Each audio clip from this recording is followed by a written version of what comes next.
A service of KIBMradio.com, the Internet's home for an all old-time radio.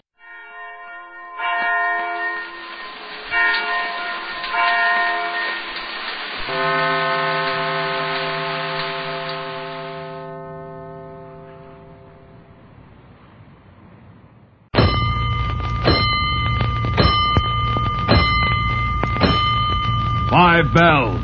Stand by all stations. Attention, all districts. A 5-alarm fire.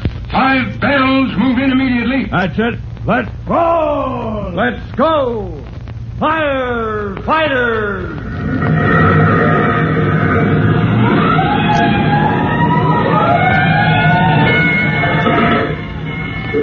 Presenting Firefighters, the true-to-life story of our unsung heroes who stand ready to ride by day or night against our most murderous enemy, the demon of fire.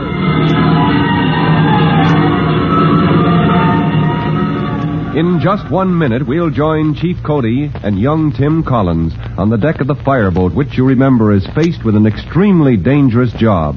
The flaming oil barge that Mike Halloran's tugboat has been trying to push away from the docks is now drifting dangerously free again after Mike had to back off when his ship caught fire. Well, now it's up to Captain Jarvis and his fireboat to take over a job that threatens the life of everyone on board. We'll move into this thrilling situation in just a moment, right after this important message. Let's go, firefighters. Let's go to the deck of the fireboat where Captain Jarvis has just ordered Mike Halloran's tugboat to back away from the flaming oil barge after the tugboat's bow caught on fire. Then, to the surprise of everyone on deck, the captain calls out, Okay, this is where we move in. Stand by, all hands. We're heading for the barge. But, Captain, I thought you said our boat wasn't powerful enough to push the barge against the tide. And with those flames... just turning, Chief. Slack water now. In a few minutes, she'll be going out. Yes, I know, but even so... If we have the tide with us, I think we can hold that blazing inferno from drifting down on the docks. And maybe even push her out of this river traffic. If we don't catch fire like Mike did. Well, that's the chance we've got to take. Our hull is steel, Mike's is wood. It'll get hot, hotter than a blast furnace. But it's the only thing we can do. Well, I guess you're right, Captain. We can't take a chance of letting that mass of flaming oil hit those docks. We'd have the biggest waterfront fire in history on our hands. Mike's tugboat is clear of the barge, Captain. Right. Stand by with those monitors. Keep them full on our bow. Engine room. Ahead, 1/3. Hey, Tim, why don't you go below with Jimmy? There's no use risking your life up on deck here when it's not your line of duty. Well, is that an order, Chief? Well, no, not exactly. When I'm staying, sir, we'll need every hand available to pull out of this successfully. Always ready for a good rousing fire, huh? Well, I guess you are a born smoke eater after all. Ahoy! Up on number 3 monitor. Water down Mike Halloran's bow as we pass alongside. Gee, old Mike's still burning. Yeah, but nothing too serious. Now that he's away from that blazing oil. Yeah, the boys will have it out in no time. That's it. Hit her with a 5-inch. That's got it. Now bring her back on our bow. We're moving in. Boy, I can feel that blazing heat already. Yeah, you bet. I've seen plenty of fires in my time, but this is one of... Uh-oh. Captain. Yes, Chief? That burning oil on the water. It's getting pretty close to our sides. You're right, Chief. Ahoy, number 2. Hit that burning oil on the water. Bring it up with your stream. Gosh, this heat and gas is pretty terrific. Getting it, son? Hey, Tim, maybe you'd better... No, sir, I'll be all right. We're almost touching the stern of the barge, Chief. You think we can stop her from drifting? We'll soon find out. If we can only keep our bow curtained with water, Captain, something's wrong with monitors 2 and 4. What? You're right, Tim. They're both shooting steam. Something, Chief. Hush-a-bat, they are. I never saw that before. It's that flaming oil around us, Captain. The water's so hot, the intake pumps are pumping steam instead of water. Well, it's too late to do anything about it now. We got our bow against the barge. Now we'll see if we can hold her. Better have a man with a 2-inch line. Water down those men on the monitors, Captain. This heat's getting pretty bad. Right. Samuel, keep the man up forward. Soak down with your line. worse than that. Jimmy, what are you doing up here? Now, this is no place for you. I know you ordered me to stay below, but I meant it, Jimmy. It's too dangerous here. But there's a fire below. What? In a closet where there's a lot of paint. Good heavens! The heat set off the paint locker. Well, I'll take charge of that fire, Captain. Your men have their hands full up here. Good boy, Tim. You know where the hand extinguishers are. Right, yes, sir. Come on, Jimmy. This is where your firefighting experience can help, too.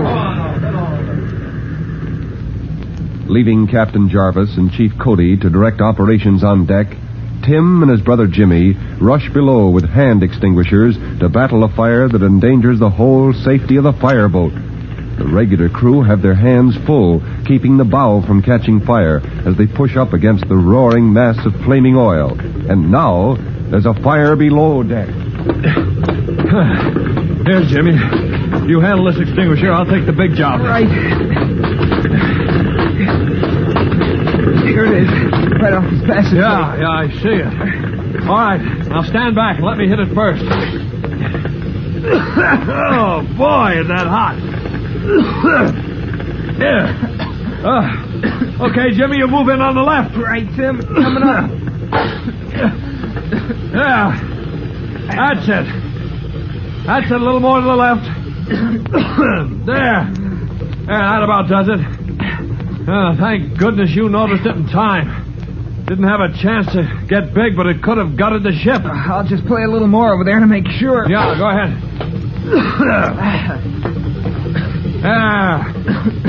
Yeah, that's good, Jimmy. That's good. Now, that's fine. Now let's get topside and see how the fire's doing up there. Returning to the deck, Tim and Jimmy find the captain and Chief Cody tensely watching the fight to keep the flaming barge from drifting. And the captain calls out, Engine room, ahead, full speed. Are we holding her, Captain? I think we are, Chief. And with the tide helping us now, I believe we're beginning to move her. We are, Captain. I can see us moving in the water. Hey there, young man. I thought you were supposed to be below deck. If it's all the same, Chief Cody, why don't you let him stay up here? I'll watch out for him. I guess it's all right after that bang-up job of firefighting you did. But keep out of the way. Yes, Oh, sir. thanks, Chief. We're moving with her, Chief. Good. With the tide on the ebb, we may have her licked. Head for the island at the mouth of the harbor, Jim. Now. Now, if that fire doesn't get out of hand... She's still raging. But with that curtain of water the boys are keeping over the bow, I think we can control her. We're running out of the burning oil, but that bow is still red hot. Number 2 monitor. Raise it a little. Keep that water curtain covering the bow.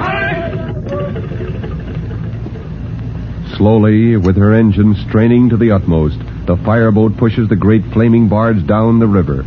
With the tide in their favor, they move steadily toward the tiny piece of land at the harbor's mouth, where Captain Jarvis hopes to beach his blazing cargo. Steady now. We're approaching the island. Get her aim dead center for that strip of beach. She's headed straight forward, Captain. All right. Keep your monitor straight on the bow. Engine room. Let's have all the turns you've got. You're going to ram her ashore? Yep. Far up on the beach as we can. Stand by, everybody. She's going to hit.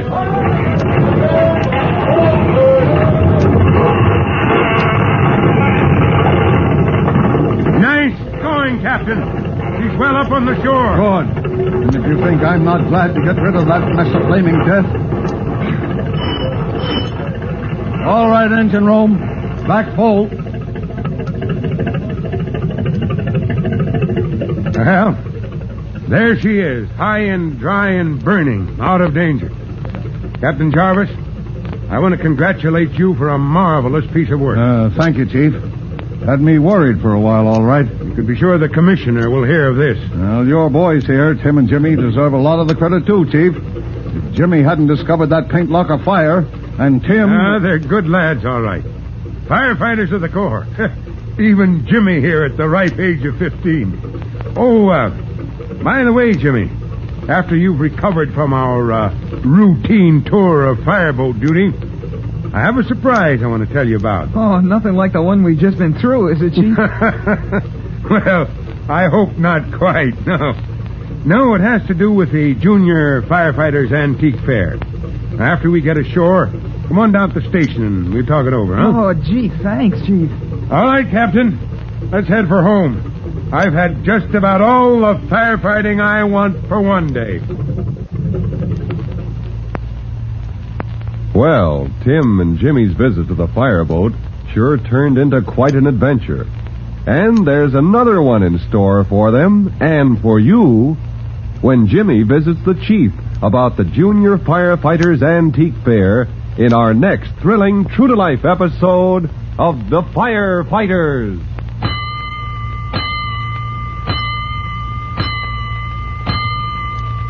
And now, boys and girls, in just a moment, Fire Chief Bob Cody will tell all of you boys and girls how you can help the firefighters right in your own hometown. But first, let's listen to this message. Now, Chief Bob Cody with a special message for the Firefighters Brigade. Chief Cody. Hello, boys and girls. This is Chief Cody with a tip about how to prevent fires in a place where they very often start, the basement. This particular tip applies to homes where coal is burned in the furnace. Never, under any circumstances, put ashes in cardboard containers or wooden boxes. A live coal can smolder for hours, then suddenly break into flames. To avoid this fire hazard, always put furnace ashes in a metal container. Well, that's all for now. Until you hear from me next time, so long.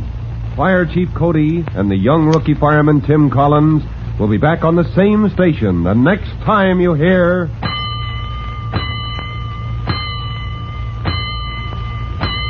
That's it. Let's roll!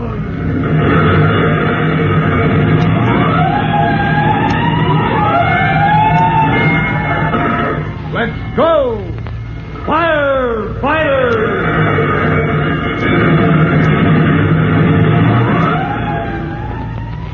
Keep your eye on the red bullseye. Keep your eye on the red bullseye. When you buy, keep your eye on Lucky Strike. LSMFT. Lucky Strike means fine tobacco. American. Lucky Strike presents The Man Who Knows, Mr. Henry Snell of Lexington, Kentucky. With 32 years' experience in handling tobacco, this warehouse owner said recently, Season after season, I've seen the makers of Lucky Strike buy fine, mild, ripe tobacco. at market after market, experts like Mr. Snell, men who really know tobacco, can see the makers of Lucky Strike consistently select and buy that fine, that light, that naturally mild tobacco. So, when you buy, keep your eye on the red bullseye. Keep your eye on the red bullseye. When you buy, keep your eye on Lucky Strike. And remember, LSMFT, Lucky Strike means fine tobacco. So smoke that smoke of fine tobacco, Lucky Strike. So round, so firm, so fully packed, so free and easy on the draw.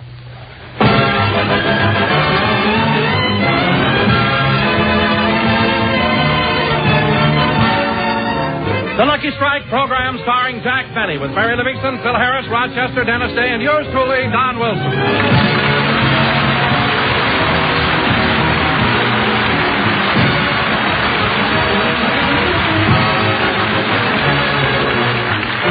Ladies and gentlemen, the last few weeks, Jack Benny has been taking his golf game very seriously, playing every day. In fact, bright and early this morning, Jack and Rochester got in the car and started for the Hillcrest Country Club. This is going to be a lovely day, Rochester. I can feel it. You know, fall is the nicest season of the year. And it's so invigorating early in the morning. What'd you stop the car for? I gotta lift up the door. We ain't out of the garage yet.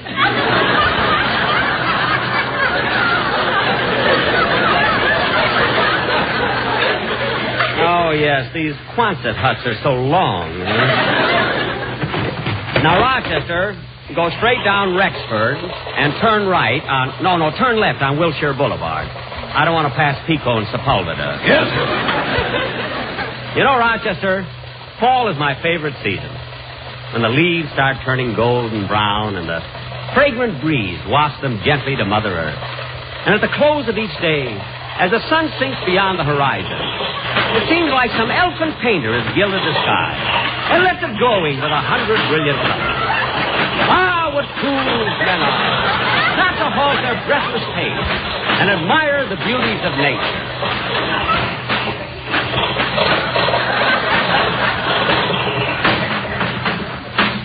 Rochester, what are you stopping for now? I gotta open the gate. We ain't out of the driveway.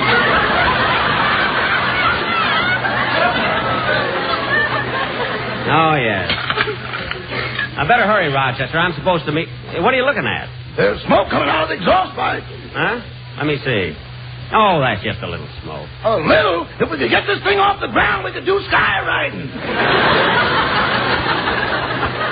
Oh, it's all right. Come on, let's get going. Now, I'm supposed to meet Phil Harris at the golf club at 10:30. Oh, boy, I can hardly wait till I get out on that course. The way I've been playing lately, I bet I'll... Oh, Rochester. Rochester, pull over at the curb and slow down. Pull over. Oh, miss? Oh, miss? Going down Wilshire, miss? Drive on, Rochester.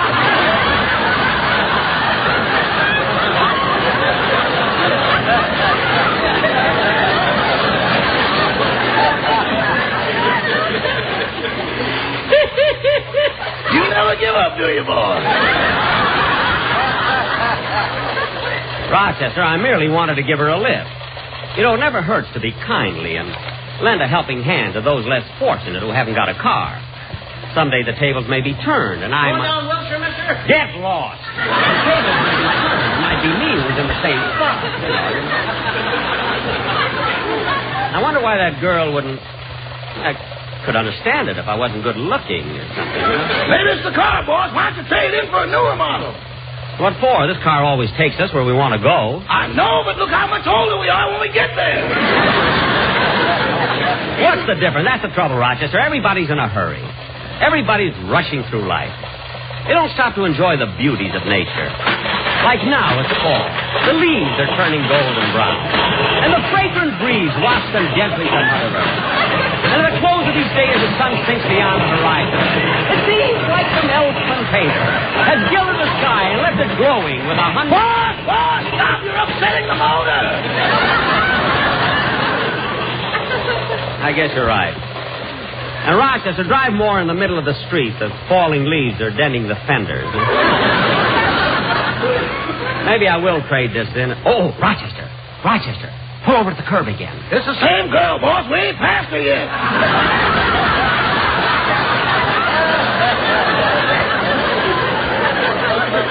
I don't mean her, the one on the corner. Going down Wilshire, honey? Yeah, thanks, Mr. Benny. What?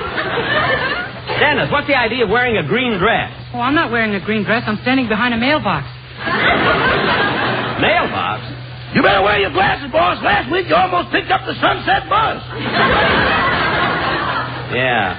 I thought she was winking at me, but it was the tail light. Hop in, Dennis. Okay, thanks. Dennis, would you like to come along with me? I'm going to Hillcrest to play golf with Phil. Oh, that's where I was going, and Phil Harris promised to caddy for me again. Phil Harris caddies for you? Yeah, and he makes it so easy for me to play the game. All I have to do is carry the bag, tee up the ball, and Phil hits it for me.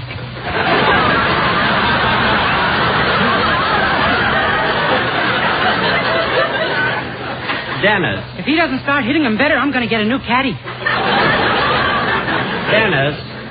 Dennis, boy, look at me. Huh? Let me explain something to you. When you carried the bag, Phil wasn't caddying for you. You were caddying for him. I was? Certainly. Gee, how I ever got two shows, I'll never know. It's amazing.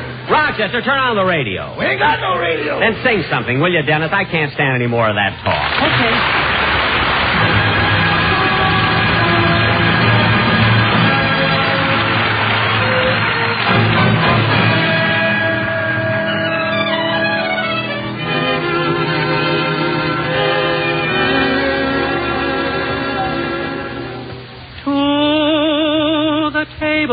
Down at Maury's, to the place where Louis dwells, to the dear old Temple Bar we love so well. Sing the whipping poofs assembled with their glasses raised on high, and the magic of their singing casts its spell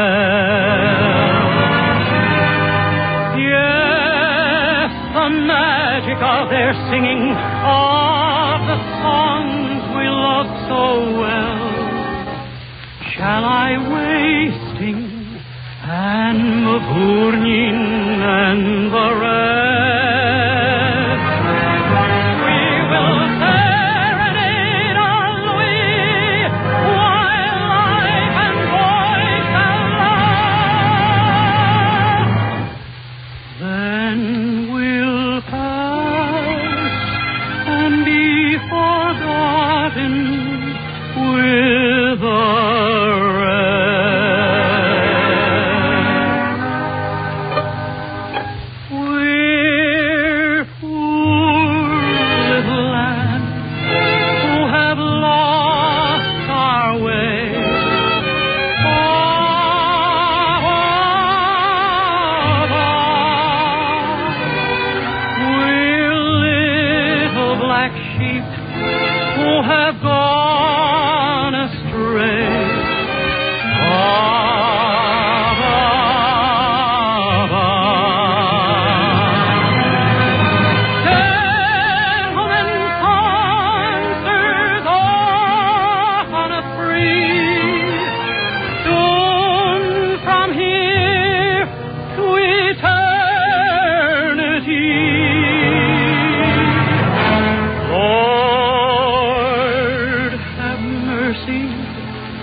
Park here, Rochester, and I'll meet you on the first tee. I'm having lunch with Miss Livingston. See you later, Dennis. Dum-dee-da-dum-bum. Da-dee-da-da-dum. Da-da-da-da-dum-bum-dee-dum. Hello, Mr. Benny. Hello. Just Molly and me and Fibber McGee. We're happy with our new hooper. La-la-la-la-la-la-la-la-la-la-la-la-la. Turn to the right, and Harris is tight. Yeah, I wonder where Mary's sitting. Hello, Jack. Oh, hello, Mary. I thought you were going to be alone. What? Who are your friends? Those are my golf clubs. Put on your glasses. Oh, I wondered what they were all doing on one chair.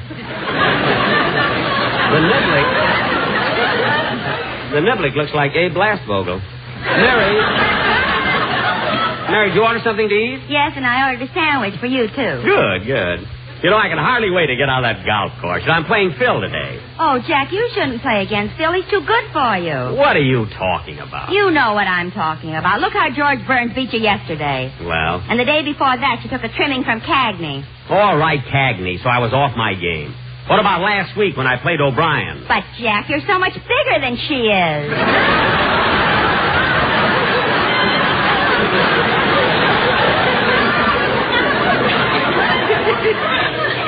Well? And when she thumped that 20-foot putt, you got so mad you kicked your doll in the sand trap. Who wouldn't be mad? Every time I got ready to drive, the doll would go, Mama, Mama. What tricks those kids use. And for 10 cents a hole. See, you'd think that... Oh, Mary, there's Lou Clayton and Artie Stebbins. Gee, they're great golfers. They hit the ball almost every time they swing at it.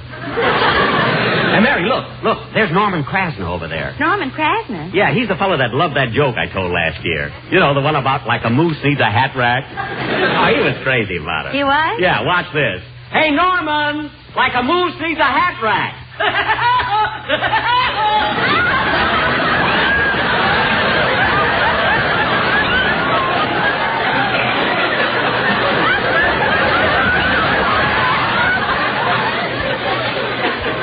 You see? Every time I mention it, he goes crazy. I never saw anything like it. Hey, there's Don Wilson sitting at the next table there. Where? Right over there. Oh, waiter, will you take my order, please? Yes, sir. What do you have, Mr. Wilson? Let's see. I'll start out with a bowl of oxtail soup and a combination salad. Oh, a nice thick sirloin steak and mashed potatoes, some string beans, some carrots, and a side order of spinach, a little cauliflower, and some hot rolls and coffee. Yes, sir. Any dessert? I don't know. What kind of pie have you got? Apple, blueberry, peach, custard, raisin, and pineapple. Good, I'll have them. Yes, sir. Did you hear that, Mary? How can Don digest all that food? Well, don't you remember, Jack, last summer he was operated on? Yeah, what did they take out? Nothing. They put in a deep freeze.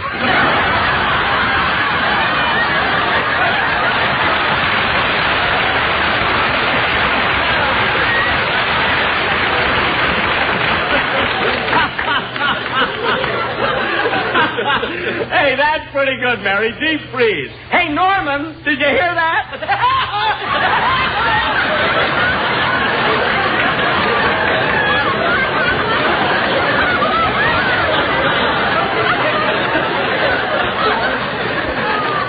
I knew he'd like it. Well, I better get going in that locker room and put... Oh, Mary, there's George Fazio. He's the pro out here at Hillcrest. Remember last year he won the Canadian Open? Oh, yes. And, Mary, I've been taking lessons from him, and what he's done for my golf game is simply wonderful. Oh, George! George, come here a minute, will you? Hiya, George. Hello, Jack.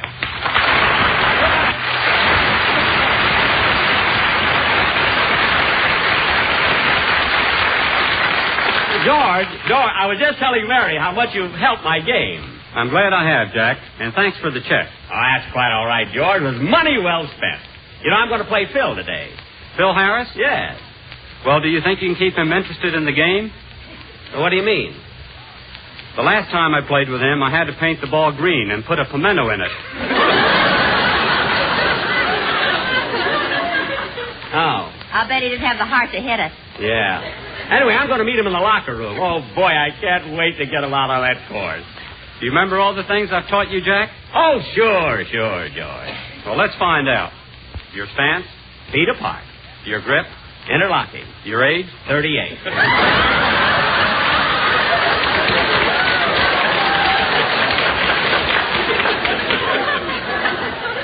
I got to run along now. So long, George. So long, Jack.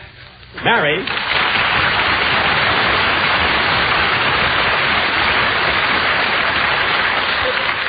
Mary, I'm going into the locker room and get dressed. If you want to watch us play, I'll see you on the first tee. Okay, Jack. Hey, Jack, where are you going? I'm going to the locker room to meet Phil. Oh, now, wait a minute, Jack. I have something here that I want you to hear. Come on over to the jukebox. What? There's a brand new number the Sportsman's Quartet recorded, and it's all about a pack of Lucky Strike cigarettes. Don, my quartet recorded a song about a pack of Lucky Strike? Yes. Well, I got to hear that. Wait till I get a nickel. That's funny. I can't seem to find a nickel in your pocket. Oh, well, here's one of mine.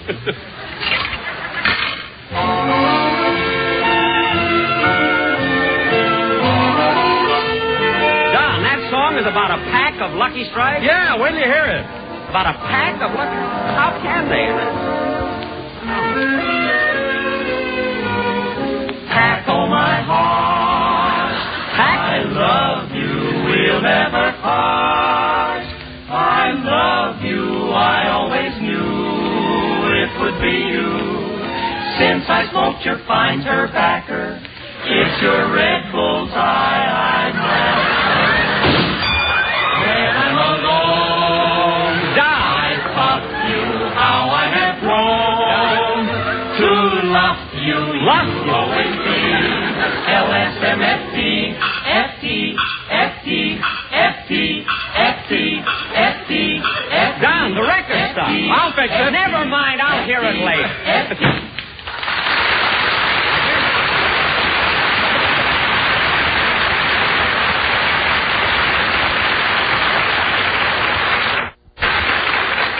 What a song that was. Hey, Sydney, where's Phil? Well, he'll probably be here in a minute. Well, better get into my golf clothes, get these clothes off. A pretty girl is like a melody. Da-da-dum-dee-dum-boom. Da-da-da-dum-da-dee. Da-da-da-dum-dee-da-dee. Hey, Jackson, stop parading on that bench. This ain't no runway. Oh, hello, Phil. I'll be ready to play in a minute. Hand me my robe, will you? Which one is yours? The red one with the Royal Crown Cola on it. Thanks. Say, Phil, how about a little bet on the game? $10. You know, just to make it interesting. $10? Okay, but you know, I haven't played for 3 months. I won't be able to hit the ball. What's the difference, Phil? It's only $15. Come on.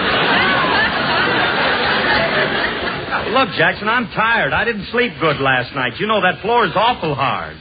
Phil, you slept on the floor last night? Yeah, it's the first time I ever missed the bed. What? You know, them single beds ain't easy to hit. They are if they're standing still. Now, come on, let's go play. And, Phil, it's not my fault you haven't played golf in 3 months or that you didn't sleep well. Remember our bet, $20. What?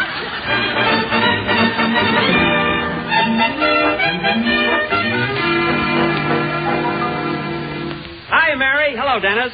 Sorry we kept you waiting. Well, holy smoke, get a load of those old-fashioned knickers.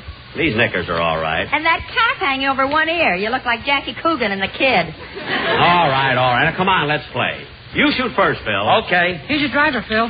Thanks, kid. Now stand back, everybody. 4. Wow, look at that ball go. Look at it go. Look. 200 yards at the most. Can't understand it after the awful life he's led. Well, it's my turn now. Rochester, tee up my ball. Yes, sir. A little higher. Higher? It looks like a lollipop now. I guess it's all right. Well, here goes. Quiet, everybody. 4.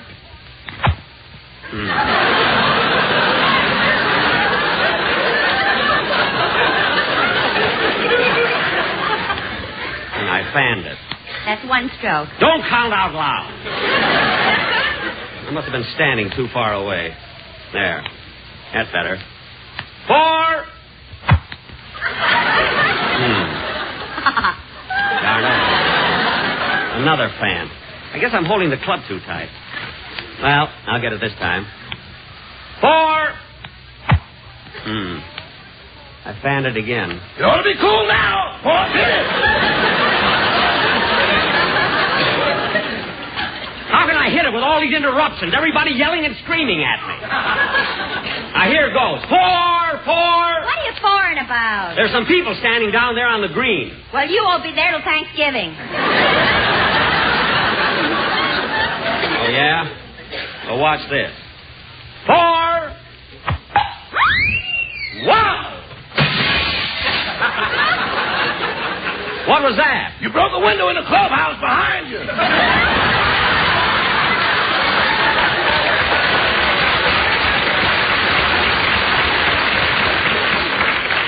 Behind me? Norman, shut up!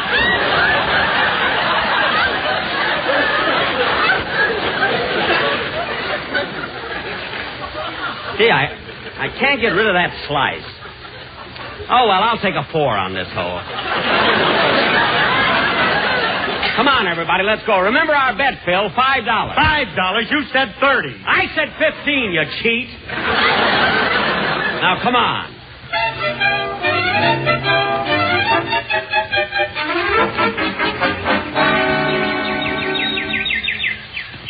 All right, stand back, everybody. It's my turn.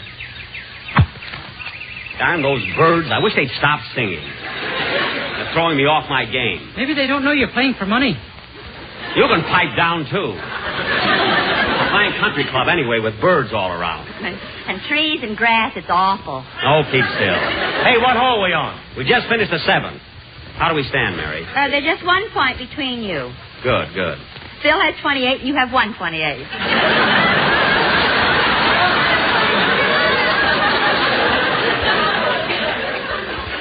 Well, There are 2 more holes. I still got a chance. I don't like this club I'm using. Hand me my spoon, Rochester. You broke it over my head on the last hole. Oh, yes, and give me my brassy. This is the worst game I ever played. Thank heaven it's not for money. Wait a minute. Keep quiet. I'm going to shoot. All right, stand back, everybody. 4.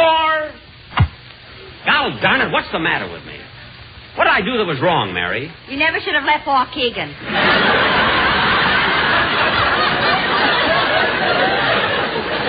I mean, what's wrong with my game? Rochester, you've seen me play better than this. I have?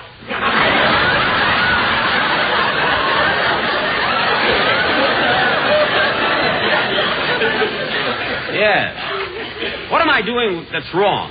Are you right-handed? Yes. Are you using right-handed clubs? Yes. Well, that ain't it. Dennis, when I want your advice, I'll ask for it. Hey, Jack. Here comes Mr. Fazio, your golf teacher. Oh, yeah. Well, Jack, how's your game going? I want my money back. That's how it's going.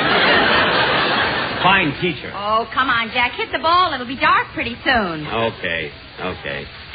4. Where did it go? Where did the ball go? There it is, by your left foot. Oh, yeah. Congratulations. It was by your right foot when you started. You don't have to get cute about it. Pardon me, boys. Do you mind if I go through? Why, no. No, lady. Go right ahead. Gee, she's pretty old to be playing golf, isn't she? She sure is. How old are you, lady? 83. Well. Go right ahead. Let's see you hit the ball. Take it easy now. 4.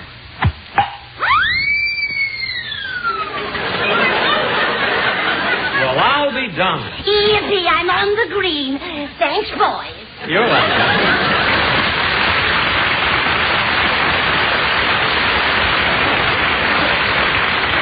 Gee, 83 years old, and look at her hit that ball. She isn't a day over 70. Well, I'm too upset. Let's finish the game tomorrow. We're finishing it right now. Now go ahead and shoot. Okay. Now, quiet, everybody, while I make this shot. 4. Wow, look at that ball go. Yeah, right in the woods. What a slice. Oh. Well, come on, Rochester. Let's look for it. Oh, Jack, you'll never find it. I'll find it. Don't worry. I'll join you on the fairway. See you in a minute.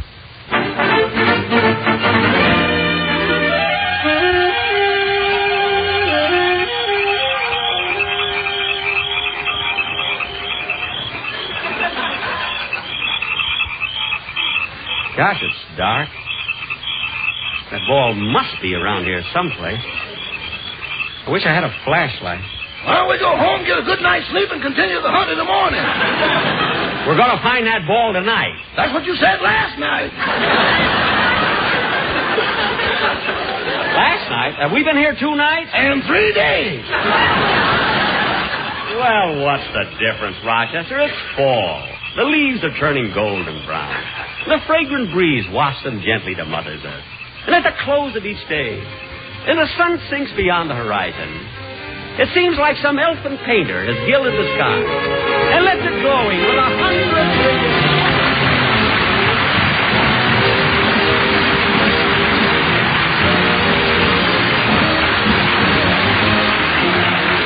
Jack will be back in just a moment, but first...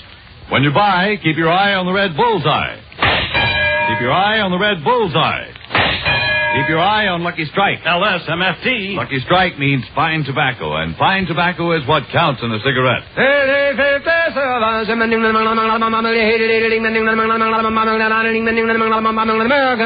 Lucky Strike presents The Man Who Knows. Mr. James Walker, independent tobacco buyer of Durham, North Carolina, has bought tobacco at more than 3,000 auctions. Recently, he said, season after season, I've seen tobacco at more than 3,000 auctions.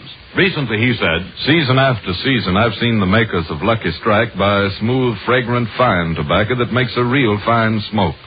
So it's only common sense for me to pick Lucky's for my own cigarette. Smoked them for 17 years. A Lucky Strike smoker for 17 years. That says it. So when you buy, keep your eye on the red bullseye. Keep your eye on Lucky Strike. And remember, LSMFT. Lucky Strike means fine tobacco. So smoke that smoke of fine tobacco, Lucky Strike. So round, so firm, so fully packed. so free and easy on the draw. Yes, when you buy, keep your eye on the red bullseye. Keep your eye on Lucky Strike.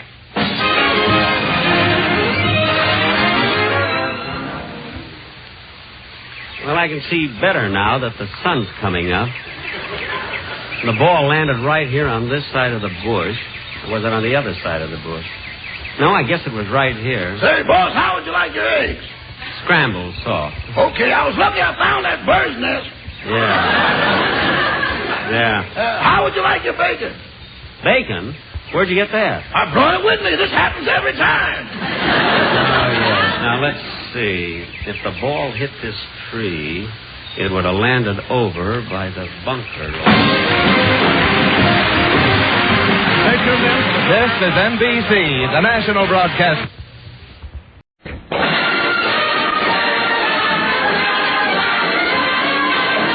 And now your Rexall Family Druggist brings you the Bill Harris Alice Faye Show.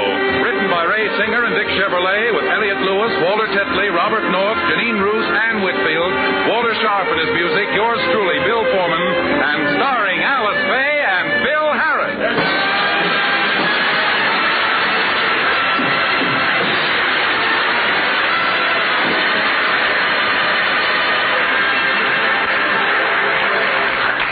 Today is the Harris family's last day in Palm Springs. They want to take advantage of it, so Phil has insisted that they get up at 5 a.m. As we look in, they're returning to the hotel after a 2-hour horseback ride. Gee, Mommy, we've had a wonderful morning. So far, we've played tennis and gone swimming and bicycle riding. What's the next thing planned for us? Well, I don't know. Let's go back to the room, wake Daddy up, and ask him. Why doesn't Daddy ever get up in the morning? Oh, he can't on account of his health. He said he has peculiar pigmentation of the skin, and the gamma rays of the morning sun affect his epidermis. What does that mean? It's French for beat it, get lost, and let me sleep.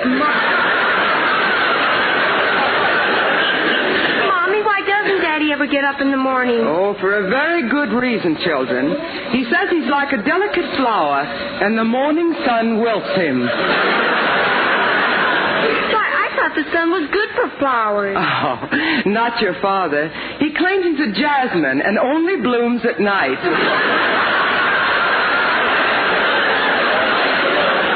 I wonder if he's awake yet. Isn't that Daddy sitting over there by the pool with Uncle Willie? So it is. Look, girls, you go in and get dressed, and I'll be there in a few minutes. I want to talk to Daddy. I wonder what they're watching so intently. Uh-oh. It's that girl on the diving board in the French bathing suit. I'll sneak up behind them and see just how interested they are. Philip, isn't she a honey? Get that red hair, that beautiful face, and that voluptuous figure. Yes, William. But what about her character?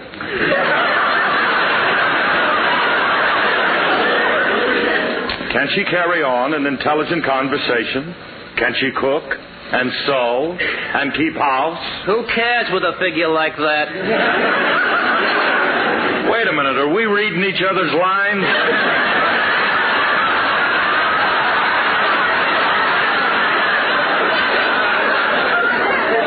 You're right about that girl, Philip. We men shouldn't be taken in by what appears on the surface. She looks nice from here, but what about her background? Well, wait till she turns around, we'll find out.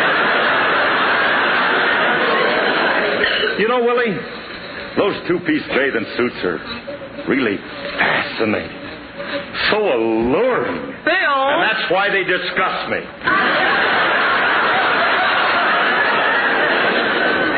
I'll bet you just can't stand the sight of it. Honey, you're so right. I've been sitting here mortified.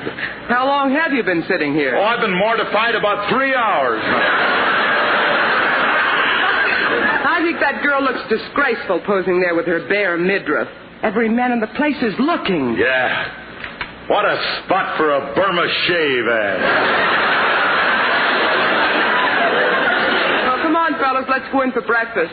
Oh, by the way, where's Frankie? Now, last time I saw him, a man was selling him a uranium mine for $50. Now, that sounds sounds like something stupid enough for Frankie to fall Wait for. Wait a minute. Remley ain't stupid. He's got more sense than to fall for anything. Hiya, Curly. Hiya, Franklin. I'm glad you showed up. I hear you bought a uranium mine for $50.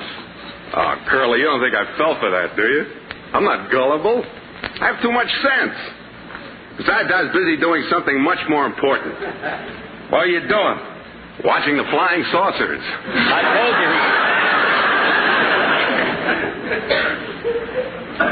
told you. Lean over here and breathe out, Clyde.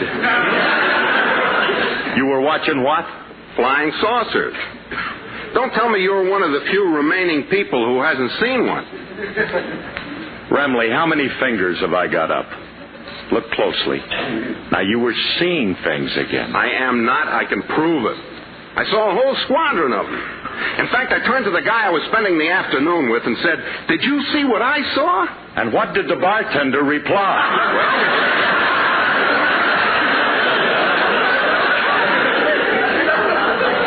I wasn't with no bartender. Oh, Frankie, a lot of people think they've seen flying saucers, but I don't believe it. I wouldn't believe it either if I hadn't seen those two guys from Mars who were driving it. Oh, I got to take the strings off his guitar. His music's driving him nuts.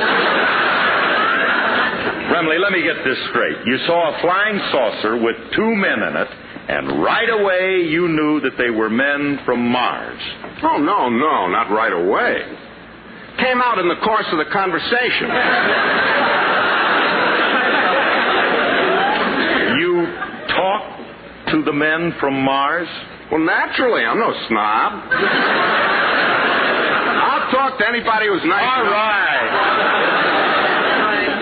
Do you expect anybody to believe that wild story? Newspapers believed it. I called them last night and gave them the whole story. It's in every newspaper throughout the country today. No, Remley. How can you pull a hoax like that?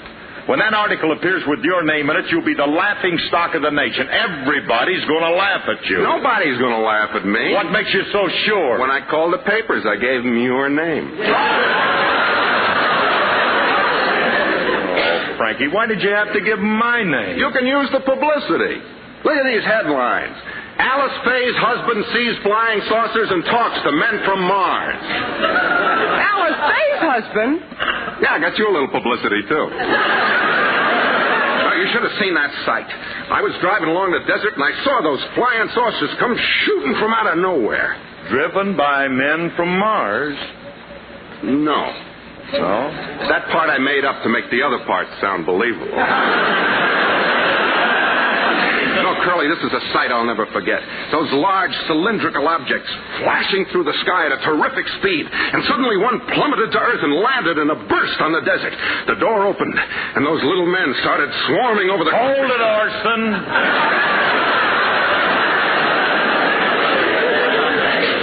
You saw this saucer land in the desert. Yeah, and I can prove it.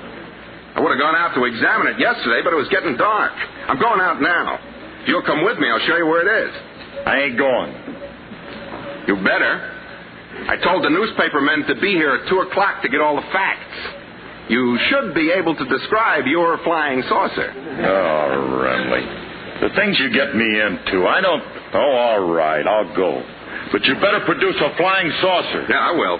Alice, you want to come with us? No. I don't want him to think I'm a kibitzer. Who? The two men from Mars. I'll only be in the way when you four start playing canasta. All right. Now, don't be facetious, Alice, or I shall not permit you to sing Wilhelmina from that new picture. What new picture? The one you're in, Wabash Avenue. You try to stop her and I'll break your arm. Sing, lover.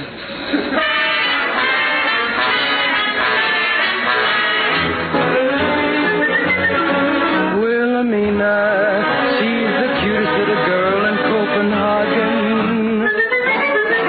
Wilhelmina, she has all the fellas crazy in the noggin in Copenhagen. And the roses on her cheeks, and the music when she speaks, and how sweet her kisses taste. Sugar Gaines Mama's Danish pastry. Wilhelmina, maybe soon she will elope in Copenhagen. In Copenhagen. Wilhelmina, she'll share everything, including his toboggan. In Copenhagen, all the other girls say no. But Wilhelmina, she says nice. All the boys call Wilhelmina Willie, but he calls Wilhelmina mine.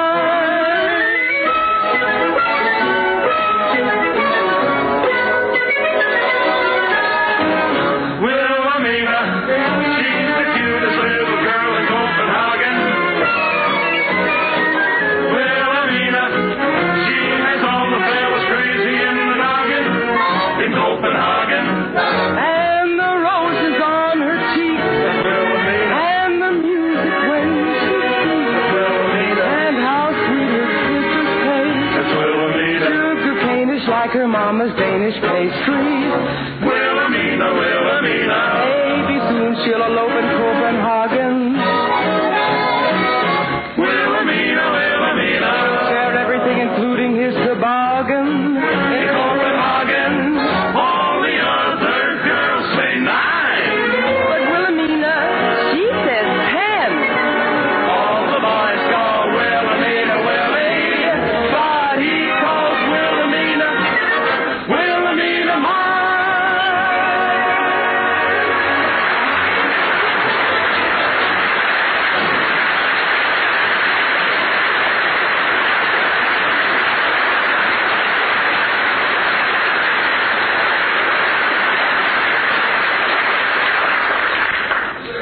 Oh, why did I ever let you fellas talk me into looking for a flying saucer? It doesn't exist.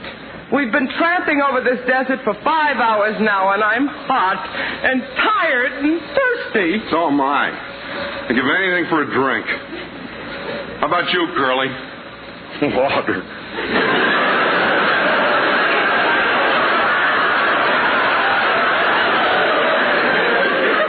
Water. This is no time to wash.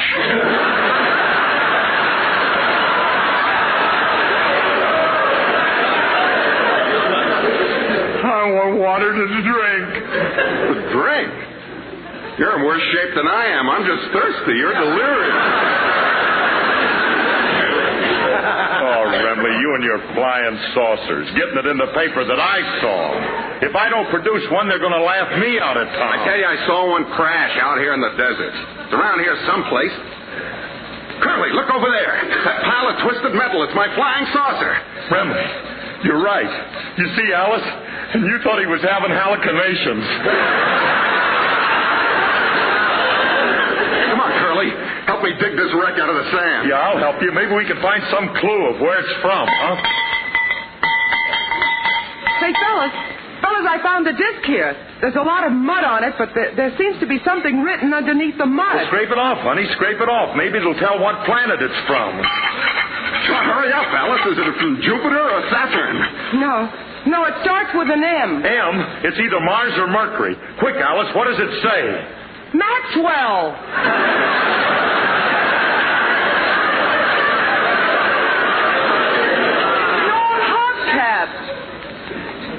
Maxwell. An old hubcap. So this is where Jackson buried his car. Wait till the insurance company finds out about this. They ain't gonna like it. Why? Jackson told them Rommel captured it in Africa. Frankie, this ain't a flying saucer. It's just an old automobile wreck. Who has to know that? Let's take it into town. They'll never know the difference. After all, it fooled you and me. Yeah. But how many people are you going to find as stupid as us? True. But look, Curly, you're in a spot with the newspaper men. You got to take it back to town and try to palm it off as a flying saucer. All right. We'll try to palm it off. We'll take it back. Oh, Frankie, why do you do these things to me? You're trying to shorten my life. Why do you do it the hard way? Stab me in the back, poison my beer. Tell Petrillo I'm working under scale. Oh, you fellas get the craziest schemes. What goes on in your head? Never mind. We got what it takes up here. Yes. Between the two of you, you have a lovely bunch of coconuts. I ain't gonna sing that song. I ain't either. Well, as long as nobody's gonna sing it, let's pick up these parts and get back to town.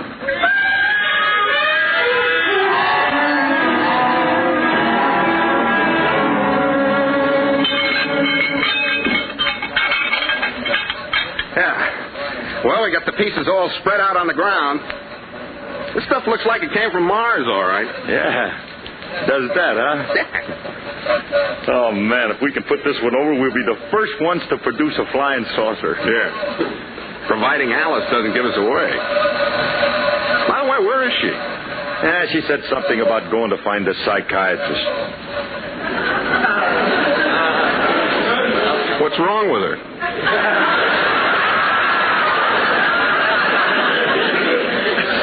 Well, she's been having headaches lately. I noticed she's been acting kind of strange. Yeah. Well, be that as it may. Come on, let's look over this once more before the newspaper men get here. That's not necessary. This is perfect. Now, wait a minute, Rumley. I don't know. This looks too much like an automobile wreck. They're not going to be fooled by this. Of course, maybe not just by this. But they'll have to believe you when you produce the clincher. What clincher? A man from Mars. Oh, yeah, I forgot about him. Well, here we go again.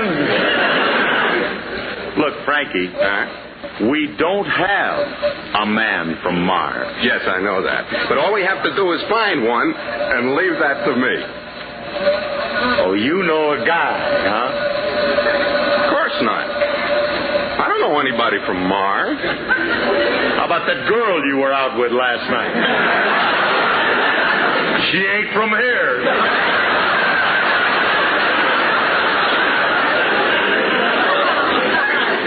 Don't be a wise guy. Now, I can find somebody. All we need is some short, weird-looking character with an oversized head. Hiya, fellas, here I am. Frankie, someday this kid ain't going to come in on cue, and then where will we be? He never fails. He looks the part, doesn't he? Yeah. Yeah, he's small enough and certainly weird looking enough. But his head ain't big enough. No, it isn't.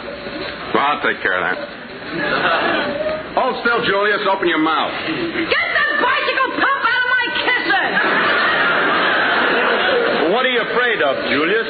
All we want to do is to pump your head up a little. Any special sign? Or shall we let it go till it bursts? Well, wait a minute. Remley, how big do we have to make his head? I think 30 pounds ought to do it. Oh, we better make it 24. He's got a low-pressure skull. Why don't you just make it 40 pounds? I think I got a slow leak in my head. What makes you think so? I gotta have to keep calm out here on it.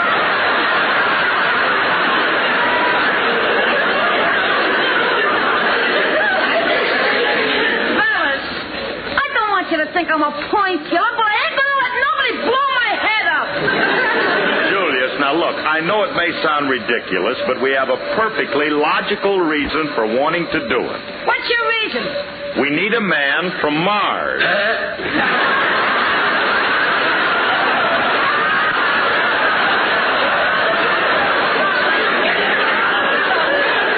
What's the matter? I almost choked on that one. How fatty can two grown men get? Julius, this may appear a little far-fetched, but Mr. Harris is in a spot, and we've got to help him. There was an article in this morning's paper saying that he saw a flying saucer and a man from Mars. That's right. Now, do you see why I need your help? Yeah, you tied one on and you want me to loosen the knot. Look, kid, if you'll do this thing for us, we'll give you $20. Oh, It's a deal.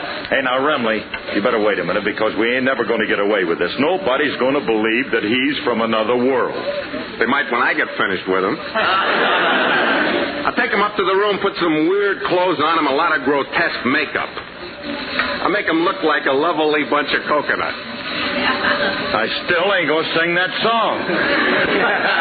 You want another lead-in? No, thanks. I'll creep into this one myself.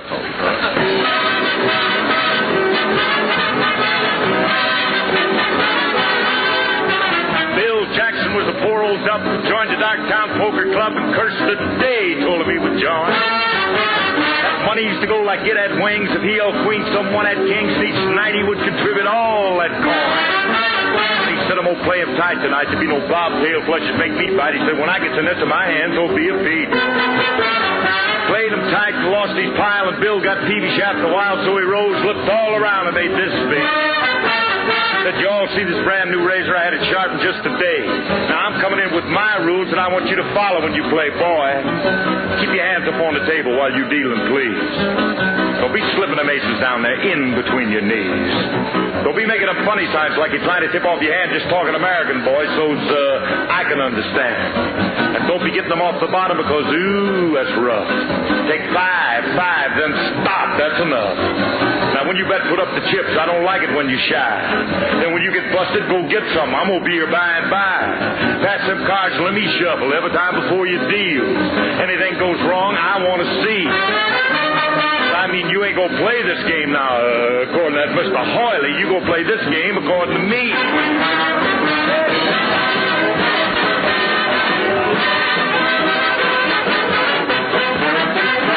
Sitting right there in that there clan, they chanced to be a one-eyed man, and Bill kept on watching him out of the corner of his eye. Old one eye would deal, and then would cost that Bill another 5 or 10. Bill got up again and looked all around him with a sigh. Said, Lord, it's an awful shame. Said, someone's cheating this here game. Said, Coles, it ain't no do for me to name the guy. So I'll refrain from mentioning the party's name. If I catch him cheating just once again, I'm going to take this fist and close that other eye. Now, do you see this brand new razor? I had it sharpened just today. I'm walking in with my rules that you must follow when you play egghead. Keep your bony hands up there while you give them out, please. Don't be slipping them wildies down in there between your knees. And don't be making them funny signs. You're still trying to tip off your hand. You better talk an American, boy. Big hey, so's I can understand. And stop getting them off the bottom. I keep trying to tell you it's rough. This is the Army game. 5-5, halt. That's enough. Now, when you bet put up the reds and blues, I don't like it when you shy. Then if you run out of gas, go get pumped up. I'll be here by and by. Pass them pasteboards, let me ripple every time before you deal. Let me irrigate around with them. I want to see. But you ain't going to play the game now according to that Mr. Hoyley. You going to play this game according to me. Now, Henry, if you'll break the seal on that new deck of bicycles, we'll go on from there. Yeah.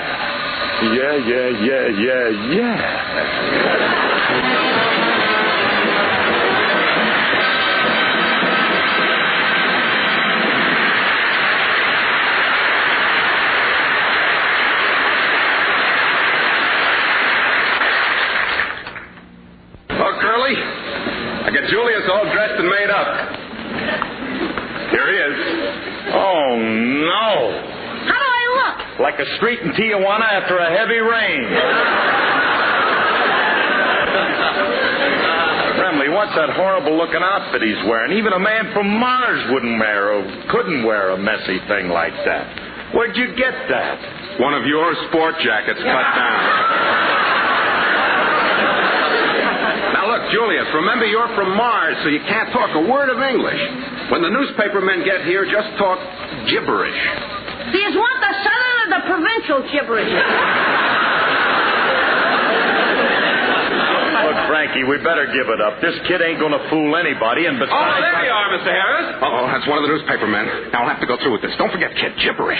Well, Mr. Harris, you made the headlines all over the country with your story about the flying saucer and the man from Mars. Yes, I know. Now, personally, I don't believe it. We all know there's no such thing as... Well, I'll be darned. You have a man from Mars. He's the most frightening-looking creature I've ever seen. That's Frankie Remley.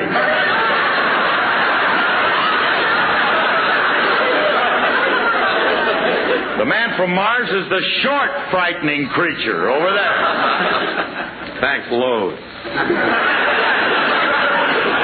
So this is what they look like. I see it, but I don't believe it. Do you mind if I interview him? Well, Mr. Well, you see, he doesn't talk English.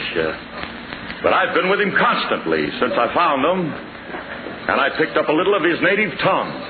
And I'll gladly interview him for you. What do you want to know? Ask him where he's from. Okay. Mugwump. Hoogle Moggle, Iggle Hooger. Willy Waddle with a Woody Wally.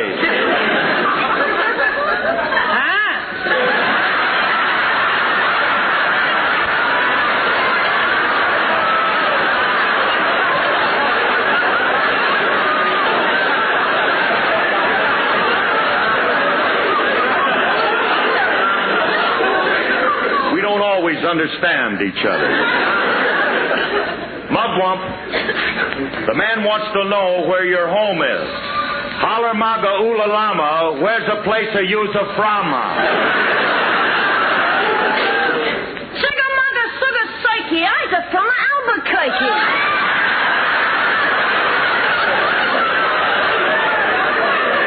What did he say? Oh, you see, I taught him a few simple words in English, and he's trying to be funny. One thing I can't stand is a wise guy from Mars. All right.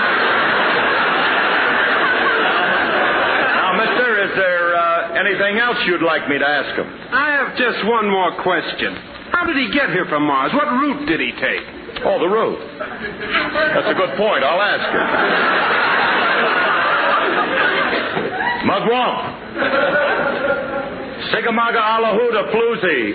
Routine. Aha! Hamadula Mars!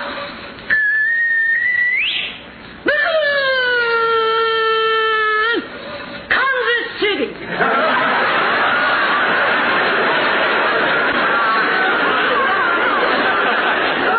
Hello, sir. Left turn, passing Route 66. Egelata Cruise Bay.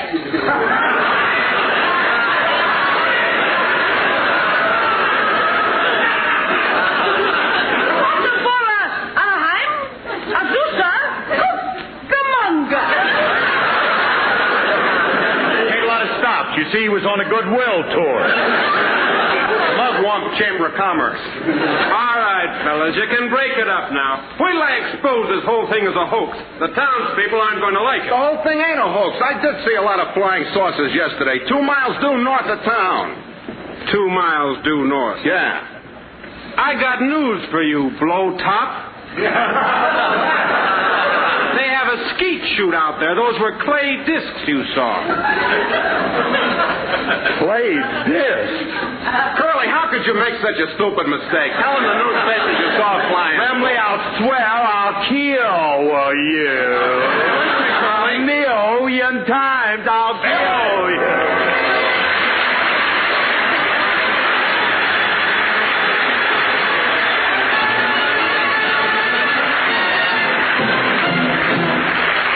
We're a little late due to this wonderful audience in Palm Springs, so good night, everybody.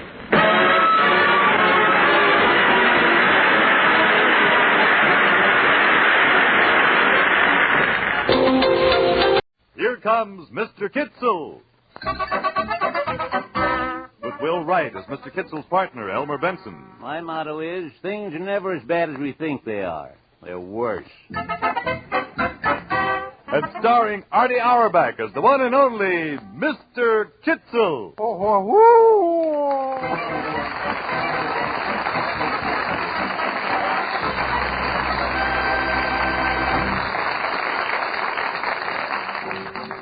Listen, Mr. Sponsor, to a message short, message short, message short. Listen, Mr. Sponsor, to a message short, and an old familiar tune.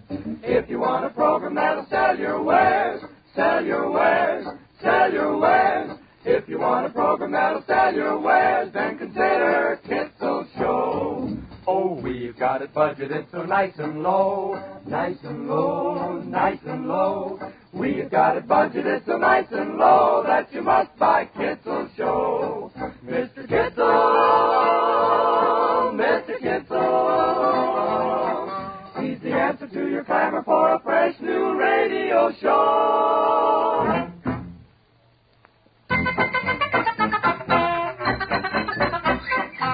It's a bright, sunny morning, and Mr. Kitzel is walking down Forest Avenue in the Boyle Heights section of Los Angeles on his way to the delicatessen store, which he owns in partnership with Elmer Benson. With the pickle in the middle and the mustard on top, just the way you like it, and the whole red hot. Good morning, Mr. Wilson. Hello, Mr. Kitzel. Have you perchance been to your business establishment as of yet? No, I'm just now on my way. Don't permit me to detain you. Hasten to your store with alacrity, and hurry up. Men talks a beautiful English. Hurry to the store with alacrity. What for? Oh, well. Button up your overcoat when it comes a freeze. Take good care of yourself. It's Los Angeles. Good morning, Mr. Juniors. Hello, Kitzel. Been to the store? No, I was just now. Better go right away. What happened? An accident? No. Elmer is sick and he didn't show up. No, Elmer's there. Then what? Take my advice, go. Goodness sake, what's going on this morning? They wouldn't even stop to exchange a hello. Maybe I better rush to the store. Oh, Mr. Perez, you're just the man I want to see. Oh, buenos dias, Senor Kitzel. Good dias to you, Mr. Perez. Say, tell me something. What's going on this morning by my store? Oh, that... I don't know. That's a statement. Mr. Perez, are you sure you don't know? Well, I know, but I don't know. From you, I wouldn't expect such a statement. From a politician, yes, but not from you. One thing I can tell you. Yes? It is something very unusual.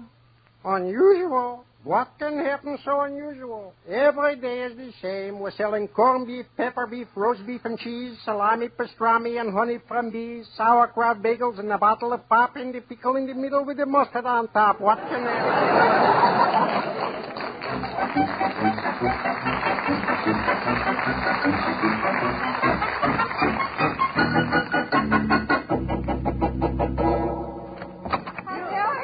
There he is. Now we can tell him. All right, I'll tell him. Don't tell him. Let somebody tell him who can tell him. Big mouth, who are you to tell him? Ladies, gentlemen, for goodness sake, please. Wait a minute. All right. The proper person to tell Mr. Kitzel is his partner, Mr. Benson.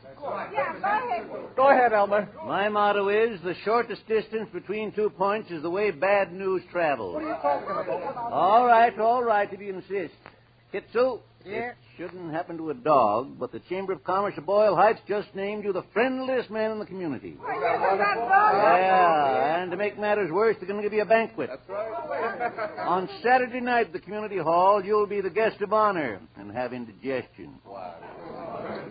Guest of honor? Me, a guest of honor? Yeah. Why? Why? Yeah. When Mr. Kublitz was sick, who stayed up all night watching the fever? Mr. Kitzel. Yeah, and when Sarah Sadenberg needed $200 for an operation, who gave it to her?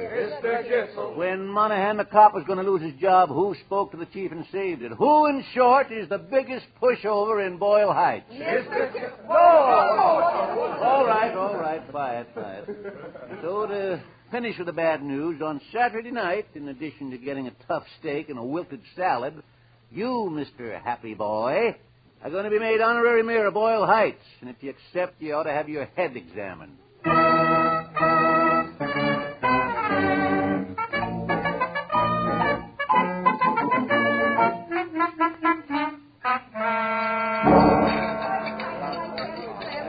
Ladies and gentlemen, please.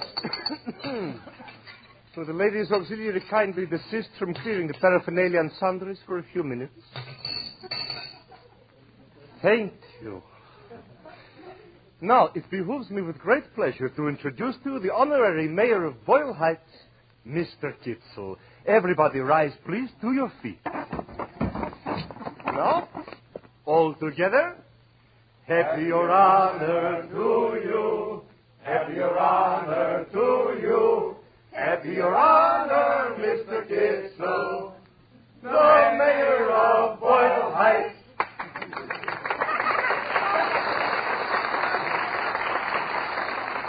Mr. Benson. Yeah? You neglected to rise up and toast His Honor. My feet hurt. Say, Wilson, tell me something. Certainly, Mr. Benson. You have the benefit of my complete edification. Yeah, well, be that as it may, I was wondering, now that Kitzel's the honorary mayor, do you think he could use his influence to get me a plain piece of boiled beef instead of this tough steak? No favors later, Benson. He's required now to make his speech. All right, Your Honor. Quiet and silence, everybody. His Honor is going to favor us with a few words. Don't forget, Kitzel. Begin by including everybody in. Everybody going to be... His Honor, Mayor Kitzel.